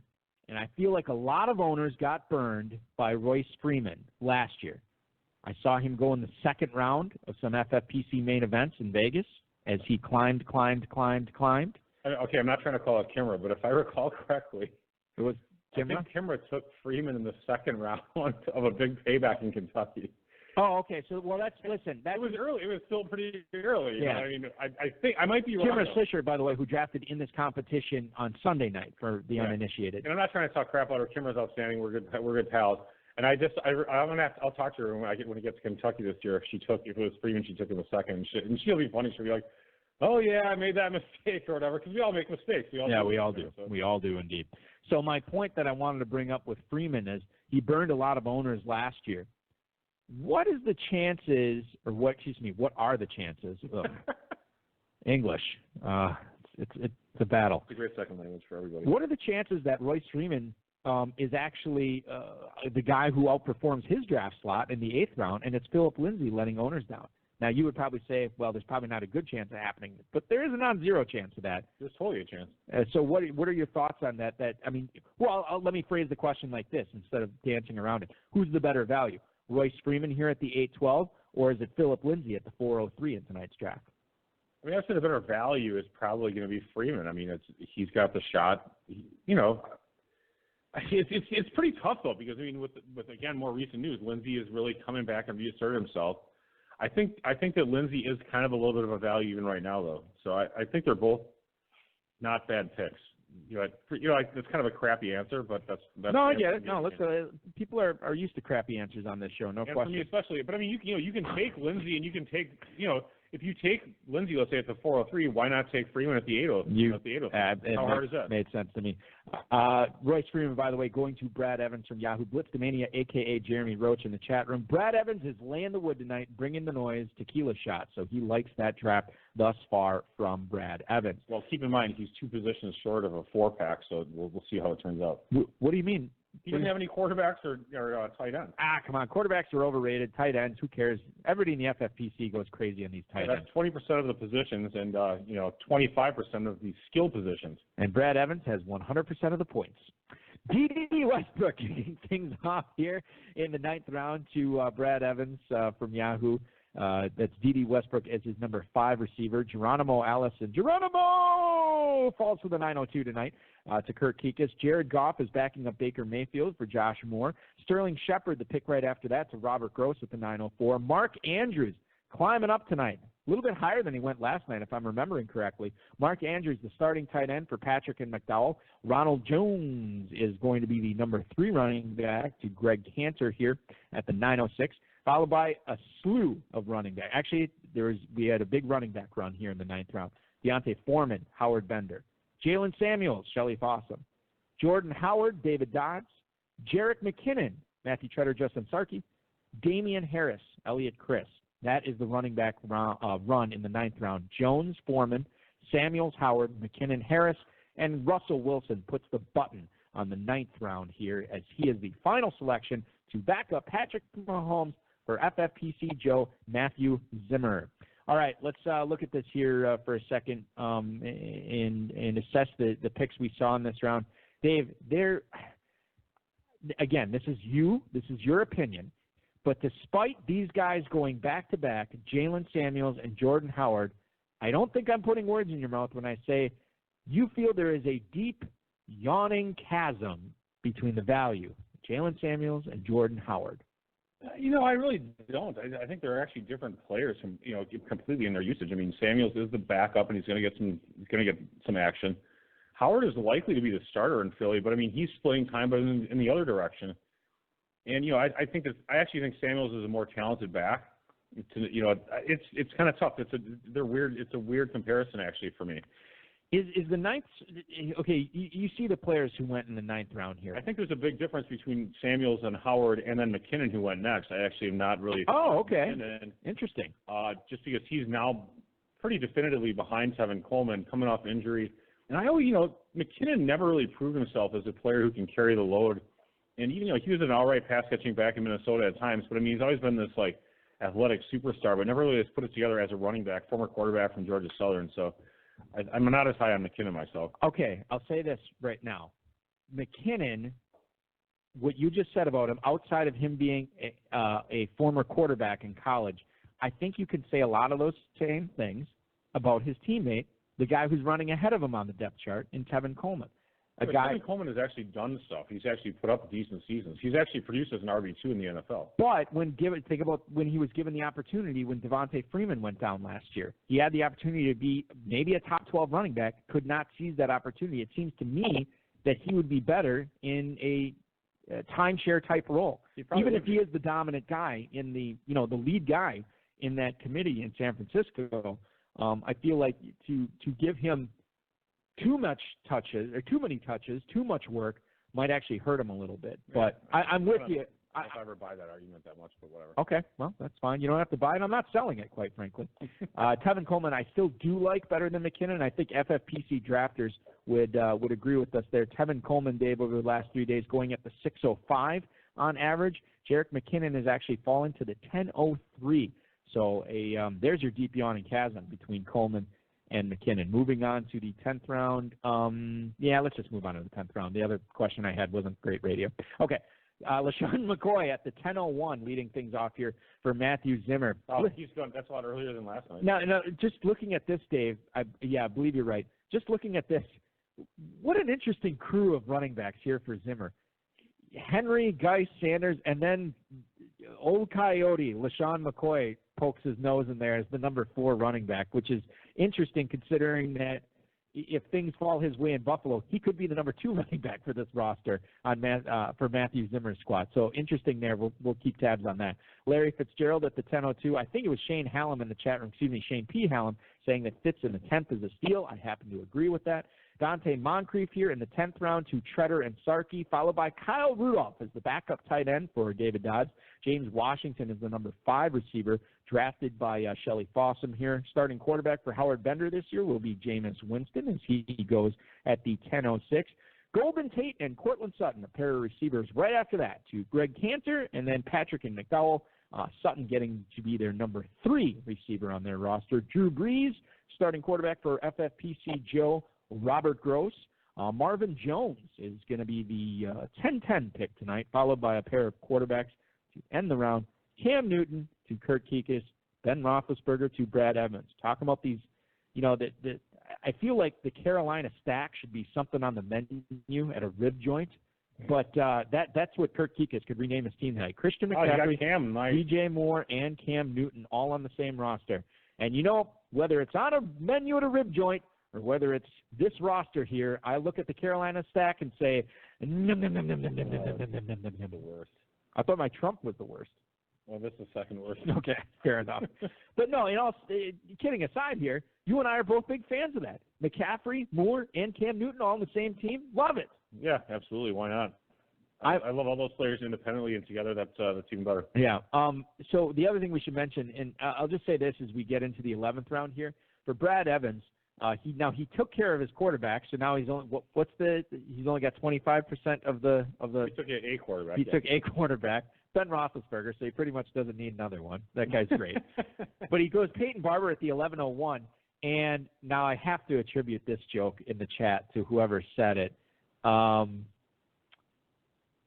it Shane Hallam? Okay. Yeah, Shane P. Hallam. Maybe Brad Evans will just take Antonio Gates. Since he doesn't have a tight end yet, he'll just roll with Gates as his only tight end. It worked for Tim McCullough a few years ago as he drafted one tight end, won the whole damn thing. So we'll see what Brad Evans does at tight end. Now mention it 2 out of 3 nights. I think we're going to mention it both times. We're going to mention it 5 out of 6 nights. I'm pretty sure. Know. It keeps coming up. You bring it up. How do I explain that joke from Shane P. Hallam, which is a great one? How do I explain that without bringing that up? I had to bring it up. People who listen should already know. Hashtag blame Shane. By the way, they're calling for a Ditka impersonation in the chat room for me. That is not going to happen. I can't do a Ditka. Really? No, I can't. I gotta have a cigar and a mustache, and it's a whole thing. You got some other good ones you shouldn't be doing. Yeah, maybe John Gruden will call in a little bit. We'll hear from him, get his analysis on the draft. Peyton Barber at the 11:01 to Brad Evans. Naheem Hines is the 4th running back selected by Kurt Kikis. What do you make of that, Dave? When you look at Doc Kikis' squad, grabs running back. If you did that, would you also not take another running back till round 11? 100%. Okay. Right. Yeah, I think that's exactly what you do. If you start off with 3 running backs. That's exactly what you do. And I didn't really, to be honest with you, his first 3 picks, I'm like, okay, well, Williams was kind of a value. Why did he do that? But he actually he accommodated. It just shows how good of a drafter he is by then ignoring the position for such a long time, going with a single pick with Njoku, waiting a little bit again, then a single pick of Cam. I think I think his draft is really well done. Yeah, pounding those receivers in the middle. We'll get into that. Super well balanced. Delaney Walker is going to be backing up Jack Doyle on Josh Moore from 4 for 4's squad here as he goes at the 11:03. Ito Smith is going to go to Robert Girl. Second straight night, I believe, Tevin Coleman and Ito Smith get paired together. I want everybody to realize that those guys are not on the same team anymore for whatever it's worth. Dallas Goedert is the backup tight end for Curtis Patrick and Ryan McDowell. A fine selection by Dave Turp last night, which I want to reiterate on this broadcast, and he goes tonight at the 11:05, the second tight end drafted by Dynasty Command Center. Carlos Hyde to Crack Rock, Alexander Madison to Howard Bender, and then Adrian Peterson climbing up, Dave. 11th round pick tonight to Shelley Fossum, a team that needed to fill in the cracks at running back, and getting a starter in the 11th round sure is a good way to do that. And she started off with 4 receivers in the first 6 rounds, and then she fills in the cracks. Kerryon Johnson, Mark Ingram, Jalen Samuels, and Adrian Peterson. I like that. Very well done. A job well done by Shelley Fossum to get Adrian Peterson here in the 11th, while not ignoring receiver. We always talk about that too. If you hit receiver early, you don't want to just ignore the position. She grabs 2 more prior to round 11, and now she's got a stable of 5 receivers, 4 running backs. But, yeah, sorry to interrupt. Go ahead. She did a similar strategy to Churkika's. Well, she did the opposite strategy, but she, again, balanced out her team very nicely. It's a very well-constructed draft. And by opposite strategy, you mean she started off with receiver where Kurt started off with running back. Absolutely. Got yep. it. Lamar Jackson right after that to David Dodds backing up Andrew Luck. Greg Olson is going to go to Matthew Treader and Justin Sarkey here as their number 2 tight end. Dak Prescott is off the board as the backup quarterback to Aaron Rodgers on Elliott Chris Quant Edge team. And then the final pick of the 11th round is Jimmy Graham. That is the starting tight end for Matthew Zimmer, the FFPC Joe, wrapping things up here in the 11th round. For the uninitiated, if you are listening to this show for the first time, thank you. Welcome. We appreciate it. It normally airs, the High Stakes Fantasy Football Hour, on Friday nights at 10, 9 Central. You can always stream it on demand for listening anytime via Apple Podcasts, Spotify, YouTube, Google Play, Stitcher Radio, TuneIn Radio, Podbean, Spreaker, and Overcast. Dave is a big downloader of the show when he's at the gym, listening to it on Spreaker, no question. As we look back at the 11th round here, some interesting selections. This is probably the unofficial rainbow round here as we look at this. There were 6 running backs selected. No, it can't be the rainbow round because it was 6 running backs. It was 4 tight ends, and it was 2 quarterbacks. That was our first receiverless round of the night. No receivers selected in round 11 tonight. Crazy. It is crazy. I'm going to ask you about the trio here, as I am wont to do when 3 players from the same position get selected consecutively. Who's your favorite running back out of this? I think I already know the answer, but I'm going to ask you anyway. Carlos Hyde, Alexander Madison, Adrian Peterson, as they are the meat in the sandwich of the 11th round going right in the middle. Of those 3 players, I like Peterson the best. And if I was to take him out, Carlos Hyde or Alexander Madison, if you were Crack Rock, and you were looking at Hyde and Madison, which one are you taking? I'm taking Madison probably. And why is that, Dave? Because you like the fact that he could be the man if Dalvin Cook, who has dealt with the injury bug before, goes down? Or are you just not a believer in Carlos Hyde? Yeah, I've never been a big believer in Carlos Hyde. I don't really like Madison all that much necessarily, but he is the definite backup to Dalvin Cook, who gets hurt all the time. Not all the time. He gets hurt often enough. Well, he's coming off the – see, here's the thing with Dalvin Cook. He tore his ACL, and usually that first year after the ACL is kind of like getting the range of motion back, and you're kind of working to break through all that the issues that you have in that knee. But then the second year, that's the breakout year. And I know a lot of – and I'm not alone in saying that, and perhaps my Florida State fandom is clouding my eyes with the garnet and gold goggles I have on with Dalvin Cook. But I think he could be a breakout guy. Certainly a guy that could even outperform second-round draft value. Kirk Kikis gets him at the 211 tonight. A little surprised he didn't go after Alexander Madison in the 11th. He went after Nyheim Hines instead, but perhaps the fact that he already had McCaffrey and Damian Williams factored into that decision. Let's get into the 12th round. Matthew Zimmer, after the 10th round, he didn't have any tight ends. Now he has 2. He goes Jimmy Graham and Jordan Reed. Justice Hill is the second pick of the 12th round here is Elliott Christ from the Quant Edge gets him. Jimmy Garoppolo backing up Carson Wentz for Treader and Sarkey, followed by Anthony Miller as the number three receiver for David Dodds here in the 12th round. Mitchell Trubisky is the number 2 quarterback selected by Shelley Fossum behind Deshaun Watson. Chris Herndon backing up O.J. Howard for Fantasy Alarm's Howard Bender here. N'Keal Harry is the number 4 receiver drafted by Greg Cantor, followed by Josh Allen, who's backing up Kyler Murray for Patrick and McDowell. Dave, if there is a pair of quarterbacks in this draft that you like best, that a tandem that you could definitely get on board with, I'm guessing it's Kyler Murray and Josh Allen for Curtis Patrick and Ryan McDowell here. I mean, out of everyone? Out of everyone. No, I would take Patrick Mahomes and Russell Wilson. Oh, you would? Okay. Sure, oh, I didn't realize Russell Wilson was, oh, my God, you're right. Yeah, I thought Wilson was on a different team. Okay, yeah, you're right. However, if you factor in draft value into that, the fact that Mahomes cost a 4th and Wilson cost a 9th, and you get Kyler Murray in the 8th and Josh Allen in the 12th, does that factor into it at all? Yeah, I don't mind that, but I mean, I like the Deshaun Watson and Trubisky by Shelley Fossum. I like Mayfield and Goff by Josh Moore. And I think Cam Newton and Kirk Cousins by Kikas is not bad in the second with the 2 pick too. It's really not. And then I mean, like Robert Gross, Drew Brees, and Tom Brady. I mean, good gracious, that just shows you how deep the quarterback position is. Wentz and Garoppolo, Rodgers and Prescott, Winston and Rivers. It's just Andrew Luck and Lamar Jackson. I don't really dislike any of the quarterback situations at this point. I think everyone's doing a really nice job. I mean, really.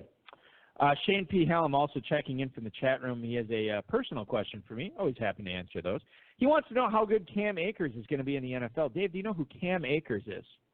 I do not. Cam Akers was a 5-star recruit out of Mississippi, and if you know anything about Mississippi high school football, those boys rarely make it outside the state. Either commit to Mississippi State or Ole Miss. Florida State pulled a coup and got Cam Akers as one of the best running backs, if not the best running back in the country as far as the NFL goes. I think he's probably a day 2 pick in the draft this coming year. And I think he has a pretty nice career. Can catch the ball, great speed, strong as a horse. I like him. And I will be targeting him, again, depending upon where he goes, within the first 4 to 5 picks in a stacked rookie running back class in 2020. I've heard it's a good class. It's a good one. Cam Akers is a big part of that. All right, so moving on here. I'm trying to think where we left off. Josh Allen, thank you. Noah Fant is the 3rd tight end drafted by Robert Gross here at the 12:09. Chris Thompson off the board to Josh Moore right after that. And then 3 straight tight ends, Mike Gesicki to Kurt Kikas, T.J. Hawkinson to Brad Evans, and Will Dissly to start around 13. I only bring that up because up until that final pick of the 12th round, Brad Evans had no tight ends. Now he has Hawkinson and Dissly.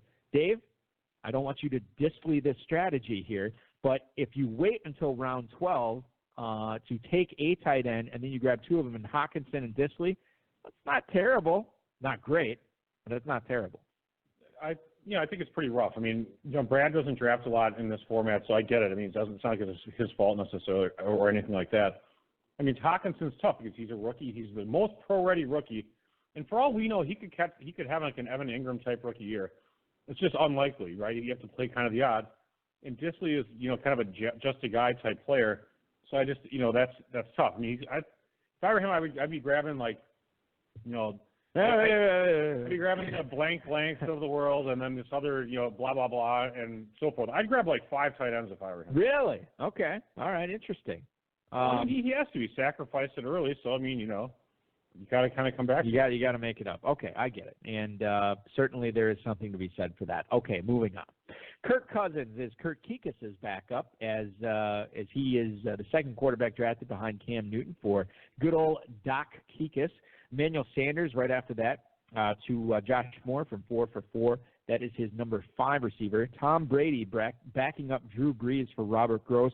Deshaun Jackson is the number 4 receiver for Patrick and McDowell. Oh, man, I'm a little concerned about that receiving core there. We'll get into that in a little bit. Justin Jackson to Greg Cantor. That is his number 5 running back selected. Justin Jackson, the running back out of Los Angeles for the Chargers. Phillip Rivers, the number 2 quarterback for Howard Bender. Quarterback's flying off the board now. Kareem Hunt to Shelley Fossum as she looks to catch the proverbial running back lightning in a bottle here as she gets Kareem Hunt at the 13:08. Tyrell Williams right after that to David Dodds. And then let's finish it off here in the 13th, Dave, with a trio of running backs. It is Dion Lewis to Treader and Sarkey. It is Chase Edmonds to Elliot Chris from the Quant Edge, and Devin Singletary to Matthew Zimmer. I want to start off our round 13 analysis with the final pick of round 13, and that is one Devin Singletary. Now, I understand that he went with Singletary probably for the fact that he already had McCoy on his team, so he gets two pieces of that Buffalo backfield. We often don't talk Bills on this show, often because they are not an exciting fantasy football team. However, there is something to be said for nailing the Bills' running back situation correct in drafts this year. Dave, if you were to take a stab at it, how do you assess that Bills' backfield? 1, is there a back to own? 2, how high would you take him? Or 3, are you just avoiding the situation? I probably wouldn't be targeting it, but if I was, I think Matthew did a nice job actually by taking McCoy and Singletary, pairing them together. And, he started out with a really receiver-heavy type draft. Henry is his anchor number 1 running back, and then Geis Sanders. So I actually really liked how he did this with McCoy and Singletary, just because they really kind of, what do you got to worry about, Frank Gore or, TJ Yeldon? Whatever. Yeah, I know they weren't taking that. People are aware that they're in the NFL. So I don't know if they are. Is everyone aware of that? Yeah, they should be aware. So I don't know. I think it's all right. Okay. But, so if you were drafting in this format, it doesn't sound like you'd necessarily be targeting the Bills' backfield, but ready to pounce when the value strikes. Yeah, I would think that. That's probably where I'd be. Okay, that I can go with that. Dion Lewis, we talked about him a little bit last night. He goes at the what was it, the 13-10 tonight. Dave, on average, he is going at the 12-12. So I guess that's right, and it's a little bit of value here. I wonder if there was maybe there wasn't much question that Matthew Zimmer wasn't going to take him if he wanted to lock up Singletary. But Dion Lewis, standalone value, I can get on board with that. We've talked about Dion. I think last night we were actually talking about Dion Lewis. But as far as this format goes, where locking up backfields kind of is a smart strategy, is there any value into locking up Derrick Henry and Dion Lewis together, or is that something that you wouldn't necessarily target if you got Henry on your roster? Oh, I could see people doing that. Sure. I mean, they do play independent roles, but if one has a really great game, the other might not, and vice versa. So I don't think that's necessarily a bad move. I think with Dion Lewis, it's just he's a valuable player just because he has a role no matter what. So other people are looking at him. So even though Zimmer had a shot at him, and he passed, I think he also Zimmer had to grab another tight end. Really, I think that was a good. I totally agree. Yep. Yeah, no question. Well, actually, no, that was so this is the end of the 13th round. So Dion Lewis went before the Singletary pick, so he didn't really have a shot at him. That's what I'm saying. Yeah, he would have had to have grabbed him at the 12:01, which I think is too early for Dion Lewis. I really do think that's a little bit early. Yeah, it was about a full round early, according to FFPC ADP, which, by the way, we get from FantasyMojo.com. Webmaster there is Darren Armani. He also puts this competition together every year, so kudos to him. He'll be drafting in it. I think coming up, he normally drafts in the final draft, not because he wants to get all the data out there for him to utilize and expose. I think he does it because just in case there are any issues with pros, he can hop in at a moment's notice and draft that squad. So thanks to Darren Armani. Follow him on Twitter at FantasyMojo. The last player I want to talk about here in the 13th round is one Tom Brady. He's won a zillion Super Bowls. He is the GOAT, but he went in the 13th round tonight. I'm curious, Dave, as to how you assess what type of season he's going to have. Sans Rob Gronkowski for now. Julian Edelman has his thumb in a brace. That's probably not a big deal. But then you have question marks with N'Keal Harry, Josh Gordon, and Benjamin Watson there. Is this becoming a more Watson who's suspended, by the way. Yeah, right, Watson who's suspended. Is this the year we see Sony Michel, Damian Harris, the takeover, James White, with the running backs really carrying the load? Or does Tom Brady have another maybe top 15 season in him? I think it's possible he has a top 15 season. Brady is Brady. He's still really good. He just doesn't – the way he plays quarterback, he knows that system so well. As long as the receivers aren't screwing up the routes, he's going to be just fine. Right. He doesn't need to throw a lot of bombs, and when he does, he throws them really still super accurately. DK Metcalf leading things off here in the 14th round as we enter the final round of the first half of this draft.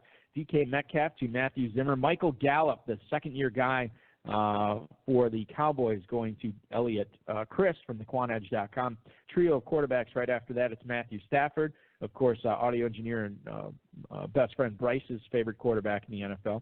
Derek Carr right after that to David Dodd. Sam Darnold is the third quarterback drafted by Shelley Fossum.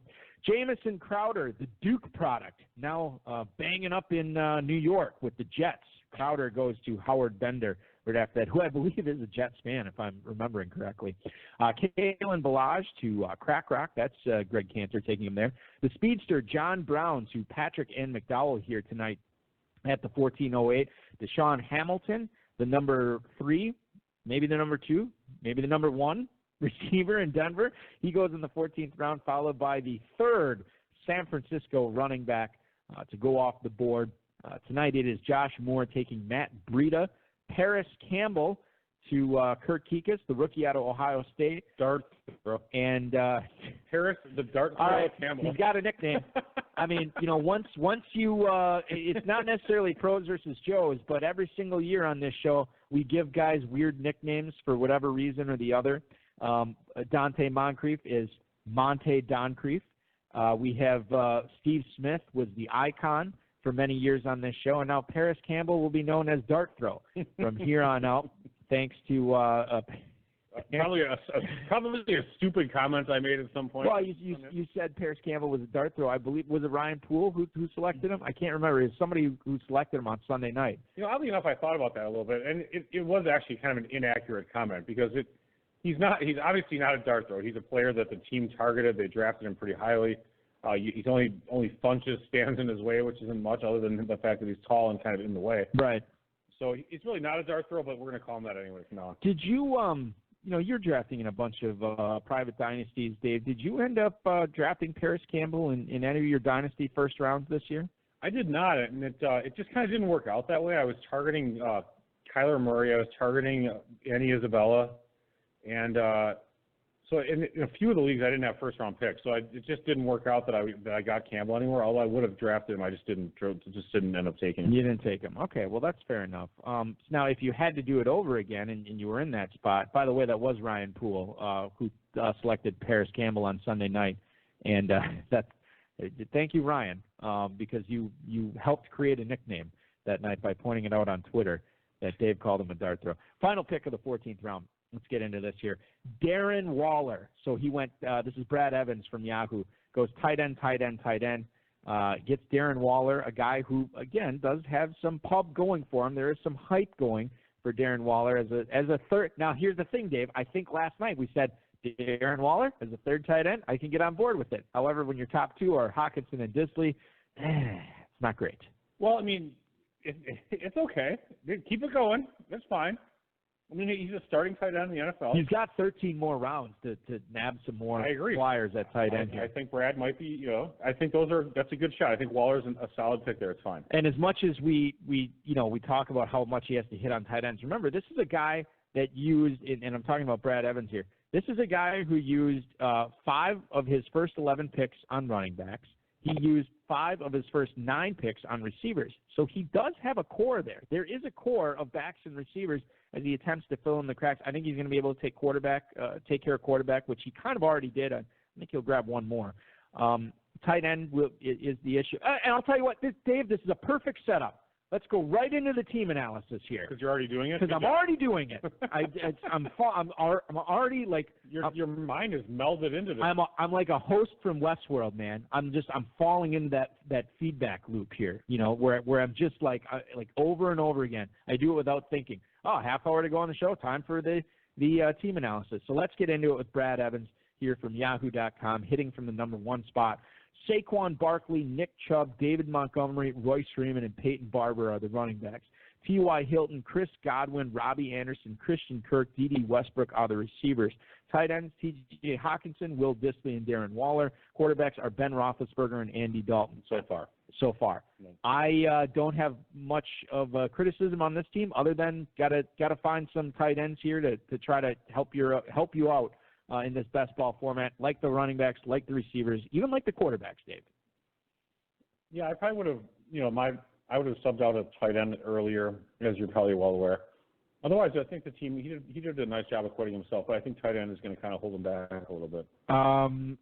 He just needs someone to break out of that. Right, exactly. By the way, regarding the Waller pick, Dave Scioto pointing out in the chat room, wait until Hard Knock starts. Darren Waller's going to move up 3 rounds. He might. Entirely possible. It's around 14. Yeah. Yeah. Well, okay, where's his ADP now? I mean, it's probably Darren Waller. It's right around 14, 15. I think it's later than that. I will look it up here. No, 1503. Yeah, so not is where he's going. Yeah, I thought that was kind of. For a guy who doesn't commission any drafts, you are dialed in. I'm kind of aware of where players are. Okay, well, fair enough. Kurt Kikas here, drafting from the 2nd spot. Running backs, Christian McCaffrey, Dalvin Cook, Damian Williams, Naheem Hines, and Darwin Thompson. Receivers, Brandon Cooks, DJ Moore, Dante Pettis, Kiki Qt, Geronimo Allison, and Paris Campbell. The worst team by far of all of them. David Njoku and Mike Gesicki are the tight ends, Cam Newton and Kirk Cousins at quarterback. I really like this team. And of the 2 teams we've critiqued so far, I would put this one in first. Well-balanced. The Switzerland of fantasy analysis comes to fruition. Good job, Bob. Brad Evans a close second, though, Dave. he's right there. He's right there with him, neck and neck. Yeah, Kikas I think did a really nice job here. He does need Pettis, Kiki, QT, and Allison. He needs one of them to come through. I'm not as big a fan of Allison myself, but I'm sure he has his reasons. And Njoku was nice, Cam's nice, very good spacing on all of his picks. A really fine job overall in this draft. Can I say one thing about Geronimo Allison? Sure, he was great as 4 or 5 games he played. Okay. So I was, Dave, I do an afternoon talk show here in Northeast Wisconsin. Oh, where is it? Tell me about it. You can hear it on the Score, 95.3 FM, AM 1570. Go to thescorewi.com. You can stream that. Too? Yeah, stream that anywhere you want. 2 to 3. The show with Leo and Balky every Monday through Friday. Very exciting. We have a segment on there called 1265 Today, where it is a Packers heavy segment. And obviously it's a big deal now that the Packers are rolling in for training camp. And I did see this from Rob Demoski, the ESPN Packers reporter on Twitter today, and he's interviewing Geronimo Allison. And the thing that stuck out to me was Allison, for the first time in his career, is coming in, preparing, and doing the majority, getting ready to do the majority of his reps from the slot. And this is a position on the LaFleur offense, or the McVay offense, or the Shanahan offense, whatever you want to call it, that has gotten a lot of targets this year. Geronimo Allison in the slot in the 9th round is your number 5 receiver. Not only am I on board, I only do one num the show. I think I might be the captain of that bandwagon. The what do you call the guy that's cracking the whip on the horses or whatever? The guy who's leading the stagecoach. That's me. Not allowed anymore. Well, I'm talking about the stagecoaches aren't really that prevalent anymore. I'm just talking about back in the day. But that's me with Allison. I like him in the 9th round here, man. Well, I'm glad you do. I don't really care for him. You don't care for him, all right? You did not convince me. You're still Team MVS. Yeah, I don't think Allison's all that talented. That's just my opinion. Okay, fair enough. All right, moving on to Team 3. That's Josh Moore from 4 for 4.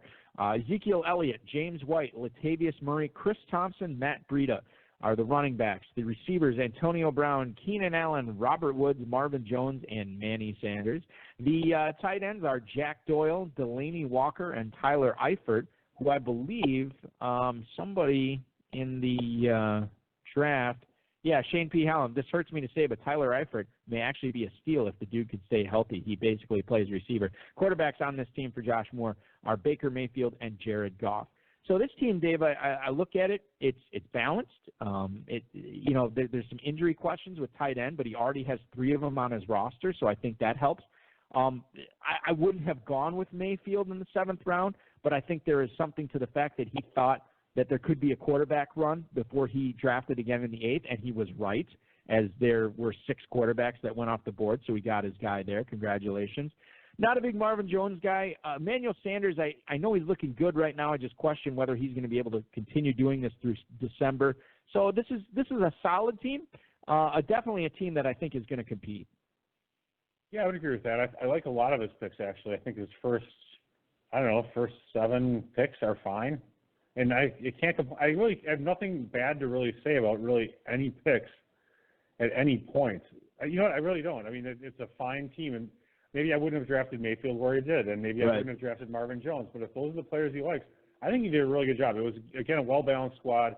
He waited a bit on tight end. He waited a bit on quarterback, not too long, and he could have drafted, if he wanted Luck or Watson, he could have taken them. So if his rankings at 4for4.com are correct, he's going to have a really good team. 4for4 does have some pretty accurate rankings. Yeah, they have a good site. And I will say this, I'm not a Marvin Jones guy either, but, I mean, it's tough for me to pass on him at the end of the 10th. I mean, that's pretty good value there. It is. Moving on. Robert Gross, who called in earlier, made a pick on the air. His running backs, Alvin Kamara, Tariq Cohen, Tevin Coleman, Ito Smith, Mike Davis.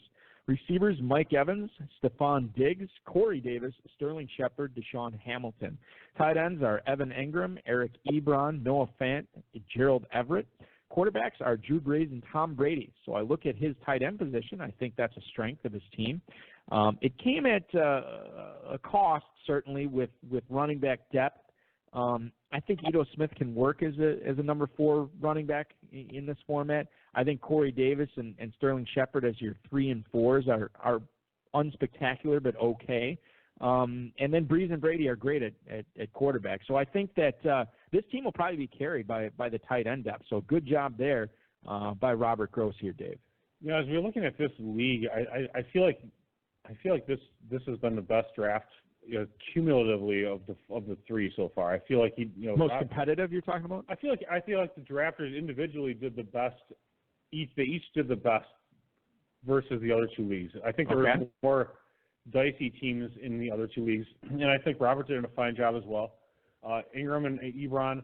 I don't know if I would have taken Ebron there. I mean, I didn't really see the need for it. It probably would have been a little bit better served by taking a receiver, but that's okay. I mean, he went that direction. His tight ends actually. Look at your tight ends: Ingram, Ebron, Fant, and Everett. A lot of explosive athleticism. Yeah, there. Fant and Everett have some nice upside actually. So you never know; they might be filling in on that second flex every couple of weeks. Corey Davis and Shepard. Neither one of them are my favorite players, but both of them have some good positives. I like the Ito Smith pick a lot in the 11th. So nice team. Curtis Patrick and Ryan McDowell drafting from the 5 spot tonight. It was David Johnson, Todd Gurley, Josh Jacobs, Rashad Penny, Darrell Henderson at running back. Receivers are Amari Cooper, Kenny Galladay, Cortland Sutton, Deshaun Jackson, John Brown, and Devontae Parker. Tight ends are Mark Andrews, Dallas Goedert, and the quarterbacks are Kyler Murray and Josh Allen.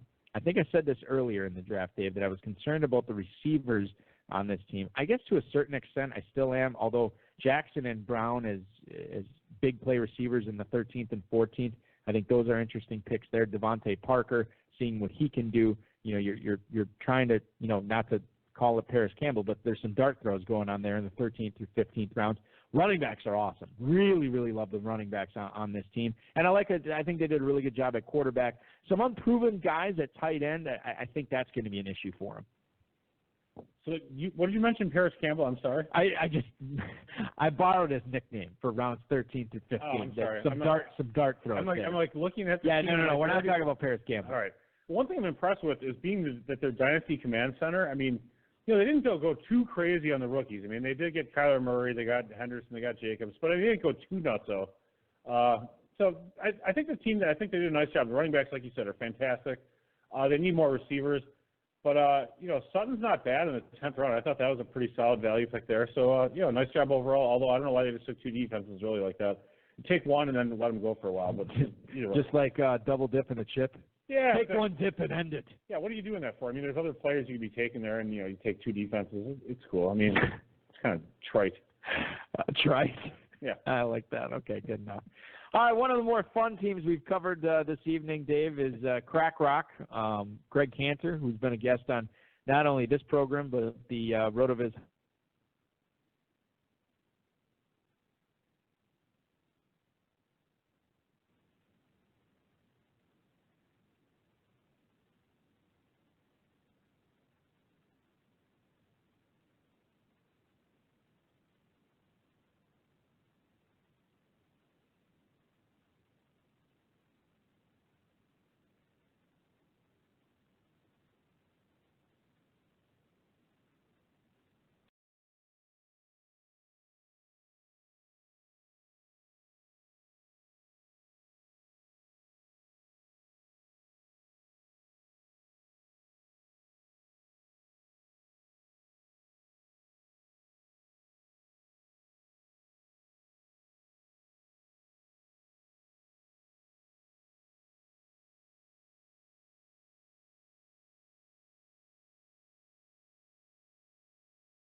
All right, I apologize for everything that happened there. Now, to be honest with you, if anybody can help us out and let us know what the last thing you heard was, and we will be glad to go ahead and chime back in. It looks like we've been off for about 5 minutes, roughly. Are you serious? That looks to be the case, so I apologize for that.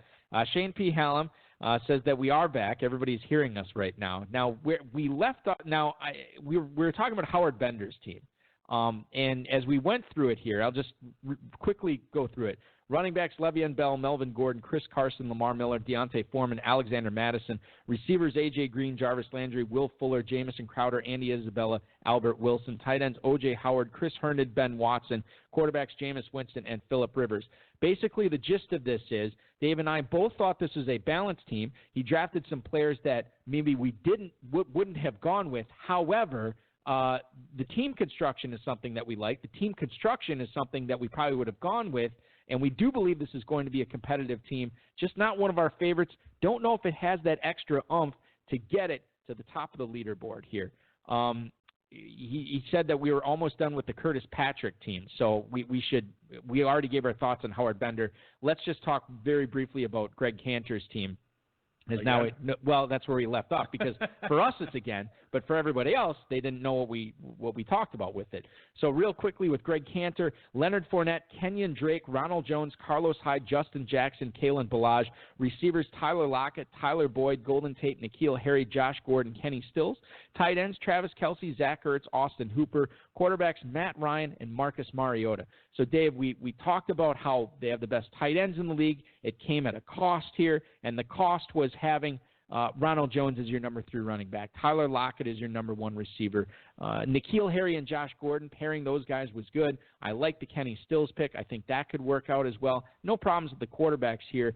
But you said you thought the Austin Hooper pick was probably not one you would have made. You probably would have gone with either a back or receiver there. And you also, after getting Kelce, I don't believe you would have taken Ertz in the second round, even if it meant throwing the rest of the draft into a panic, which it didn't really happen. But that was sort of our assessment of Crack Rock's team. Did I miss anything? No, I think you're right. And we're down to 9 minutes left, so let's just move on. I think we're good. We will move on. So we already covered Howard Bender's team. Let's move on for the team after that, and that is Shelley Fossum. Kerryon Johnson, Mark Ingram, Jalen Samuels, Adrian Peterson, and Kareem Hunt at running back. DeAndre Hopkins, Juju Smith-Schuster, Adam Thielen, Mike Williams, James Washington at receiver. Tight end, Trey Burton, Ian Thomas, Ricky Seals-Jones. Quarterbacks, Deshaun Watson, Mitchell Trubisky, and Sam Darnold. So I think she did a pretty good job here. She didn't ignore receiver as she gets 5 in the first 10 after starting off with 3 right away. What do you make of her team as a whole after how you saw she started off, Dave? How did she fill in the cracks? Was it good? What kind of a grade are you giving her, let's say, rounds 7 through 16 picks here? And what do you make of the tight ends? I know that's a lot of questions. Feel free to answer any, none, or all. Tight ends are a little bit weak, of course. Burton's the leader in the clubhouse. Ian Thomas, Ricky Seals-Jones, they're not bad. I mean, they're solid backups. I still like the team overall. Watson, Trubisky, Darnold's great. I think the Adrian Peterson pick in the 11th round was nice. Samuels was good in the 9th. Kareem Hunt actually normally doesn't fall that far, and I think that's about where he should be going. Actually, he's the 13th round, so I thought that was a nice pick there because it was actually where he should be going. Overall, good team. She needs a few more receivers, even though she started with those. She's got 5, so she needs a couple more, but there's still some left out there. Move on to David Dodds from FootballGuys.com. James Conner, Aaron Jones, Sony Michel, Austin Eckler, Jordan Howard at running back. Receivers, Julio Jones, Calvin Ridley, Anthony Miller, Tyrell Williams, Devin Funchess, Traquan Smith. Tight ends are Hunter Henry and Kyle Rudolph. Quarterbacks, Andrew Luck, Lamar Jackson, Derek Carr. Dave, I really like everything on this team except the receivers. Don't like Anthony Miller as a 3. Not a fan of the depth that he's building behind it. I know he's trying to cover up for some weakness for not taking a third receiver until what round was that? Was that round 12 that round 12 is where he took his third receiver. Not the way I would have gone. We'll see what he does filling in the cracks at receiver, but it is possible to do it here at this point. Yeah, I fully agree with what you're saying. I don't. I mean, but you do you look at this roster here, the backs and the tight ends and the quarterbacks. Man, I think you got to like those. I think you did a really good job. I know you're not the biggest Sony Michel guy, but that's his number 3 running back. The question here is can the receivers make up for, these late receivers make up for the lack of them early? I think that's the question that we have to bring into it. Yeah, I actually like some of the receivers he took late. I like the Tyrell Williams pick. I don't mind Funchess in that spot. I think just waiting that long for your receivers, though, I just think that's strategically not the way I would want to go. So I probably would have drafted differently than how he did. Matthew Tretter and Justin Sarkey at the 10 pick here tonight. Joe Mixon, Devontae Freeman, Phillip Lindsay, Jerick McKinnon, Dion Lewis. Receivers, Tyreek Hill, Allen Robinson, Marquez Valdez-Scantling, Dante Moncrief, and Nelson Aguilar. Jared Cook, Greg Olson, Cameron Brate at the tight ends. Quarterbacks are Carson Wentz, Jimmy Garoppolo, and Matthew Stafford. Man, these are some old tight ends on this team, but he does have 3 of them by round 15. He does the quarterbacks I like. I'm a little concerned with running back, but you drafted 3 in the first 4 rounds, and I can get on board with all 3 of those guys, so I think he'll be fine there. Marquez Valdez-Scantling is your 3, Dante Moncrief as your 4. He's got to hit on some receivers later here, do Tretter and Sarkey. Yeah, I mean, that's the problem. Is MVS as your 3. I like him, but I mean, that's still, I don't want to be relying on him, really. Right. And Moncrief, you can't count on him for anything, really. I mean, what is it, looking for his 5th or 6th year breakout, whatever team he's on, 3rd team. And he could be the guy. I mean, he really could be. He went right before James Washington, so 2 Pittsburgh receivers go in the 10th round. One of them may emerge. I mean, I'm not sure who it's going to be. So I just think the receivers, they probably should have looked a little bit more at receivers at some point there. Second half of the draft, no doubt they will be looking at that. Elliot Chris from the Quant Edge, Marlon Mack, Damian Harris, Justice Hill, Chase Edmonds, Tony Pollard, Duke Jackson, what am I thinking? Devontae Adams, Julian Edelman, Cooper Kupp, Curtis Samuel, Larry Fitzgerald, Michael Gallup at receiver, George Kittle, Vance McDonald at tight end, Aaron Rodgers, and Dak Prescott are the quarterbacks. This is a similar strategy that we saw Davis Maddock take on Sunday night, Dave, where he's going for, he gets the 2 tight ends in the first 6 rounds. He pounds receiver here with 5 receivers in the first 10 rounds, and now he's going after these upside backups. Justice Hill, Chase Edmonds, Tony Pollard, Duke Johnson. There is some value in that. We'll see if it works out, and I think that's where the weakness is on this team as it stands right now, but it may not be a weakness as we get into the season. Yeah, I actually really like the way this team kind of turned out, except for the fact that he does not have a 3rd quarterback or a 3rd tight end, and so I think that is going to be a problem for him. He may not realize it yet. Even if you have Rodgers and Kittle, you still, in my opinion, it's just my opinion, you still need that 3rd guy. But if you didn't need him, if you don't need those players, I really like how his team turned out. Adams, Edelman, Kupp, Samuel, Fitz. Give me, I'll take those receivers. That's great. All about building the depth here as we are midway through the 17th round. Final team we're going to take a look at, it's the FFPC Joe Matthew Zimmer, Derrick Henry, Darius Geis, Miles Sanders, LaShawn McCoy, Devin Singletary, Giovanni Bernard. Receivers, Michael Thomas, Odell Beckham, Alshon Jeffries, Sammy Watkins, and then DK Metcalf. Tight ends are Jimmy Graham and Jordan Reed. Quarterbacks, Patrick Mahomes, Russell Wilson, and Nick Foles. Love the quarterbacks, obviously. Tight ends are kind of dicey. One's old, one's hurt a lot. That's probably going to be an issue for him there. There's some big-time question marks at running back, but the fact that he gets McCoy and Singletary, I think that's a feather in his hat. Receivers are pretty strong, getting 4 of them in the first 6 rounds. Some good upside there for Zimmer, Dave. Yeah, I totally agree. Actually, I love the receivers, of course. Mahomes and Wilson, that's fantastic. And he's still got Foles, which is good. Probably going to get another tight end. Henry, Geis, Sanders, McCoy, Singletary, Gio. That it's kind of cobbled together, but that could work out. Zimmer could be a dark horse if Geis is actually healthy. If Sanders emerges, you just never know. And Buffalo, they have a good defense. So their run game might not be as bad as some people think. It's a good point. It's an excellent point, Dave. And we're going to leave you on that excellent point. Now, you can continue to follow this draft if you want, as there are roughly 11 and a half rounds to go of this carnage, this madness that we call the Pros versus Joes format. We are now halfway done with our broadcast for this. Now, I will say normally we would return live on Sunday night, which we will. But if you want to listen to our quote-unquote normal show, we're going to have that at Friday, 10/9 Central on these airwaves, and we're going to be speaking with a gentleman who has already won a Football Guys Players Championship under his belt, and he is going to be drafting next week in the Pros vs. Joes contest. It is John Gifford, a longtime FFPC veteran, who is going to join us on Friday night, take us through what he plans on doing with the Pros vs. Joes entry that he has at his disposal, and talk about a little bit of what he thinks has taken place thus far and how it's going to affect his draft. Now, we'll be back on Friday night for that. Pros vs. Joes will resume on Sunday night at 7, 6 Central, so stay tuned for that. 7, 6 Central, not 8, 7 Central. 7, 6 Central is when we're going to resume for that. I want to thank our guests tonight, Kurt Kikas, Robert Gross, and, of course, Rich Lane. Appreciate you guys calling in, giving your 2 cents. Thanks to Darren Armani, Dave Gerzak, the FFPC, our producer and mutual friend Rob, audio engineer Bryce, and most of all, each and every one of you. Thanks so much for tuning in for these broadcasts. We really appreciate you guys listening in, chiming in the chat room. Remember to get your draft slot early. You have roughly 3 hours to make that happen. Get in and try to win that $500K. Sign up for all those other leagues at myffpc.com. This has been another episode of the High Stakes Fantasy Football Hour presented by myffpc.com. That was broadcast live and heard around the world. Eric and Dave will be back next week with more analysis, interviews, and advice from a guest much smarter than they are. Thanks for listening, and we'll talk with you again next week. We're on the cement floor, even more so if we on tour. Me and E explore the country, wondering about the evening before. Trying to explain where the time went, while other rappers find a studio to grind in. Kinda like. All right, so I just want to point this out in the chat. Shane P. Hallam says, in all seriousness, good show as always.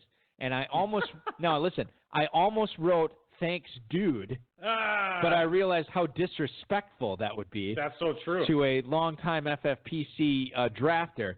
So instead, I classed it up with, thanks, man. Very nice. That's what it's all about, Dave. Yeah, We're all about the class on the show, Very classy. And appreciate each and every one of you listening. Thanks, dudes. Well, yes. You can't. You're talking out of both sides of your mouth now. That's like usual. All right. Well, tune in, dudes and men and sirs. I feel like I want to watch Bill and Ted now. 10, 9 Central on Friday. It's the place to be. We'll talk to you then.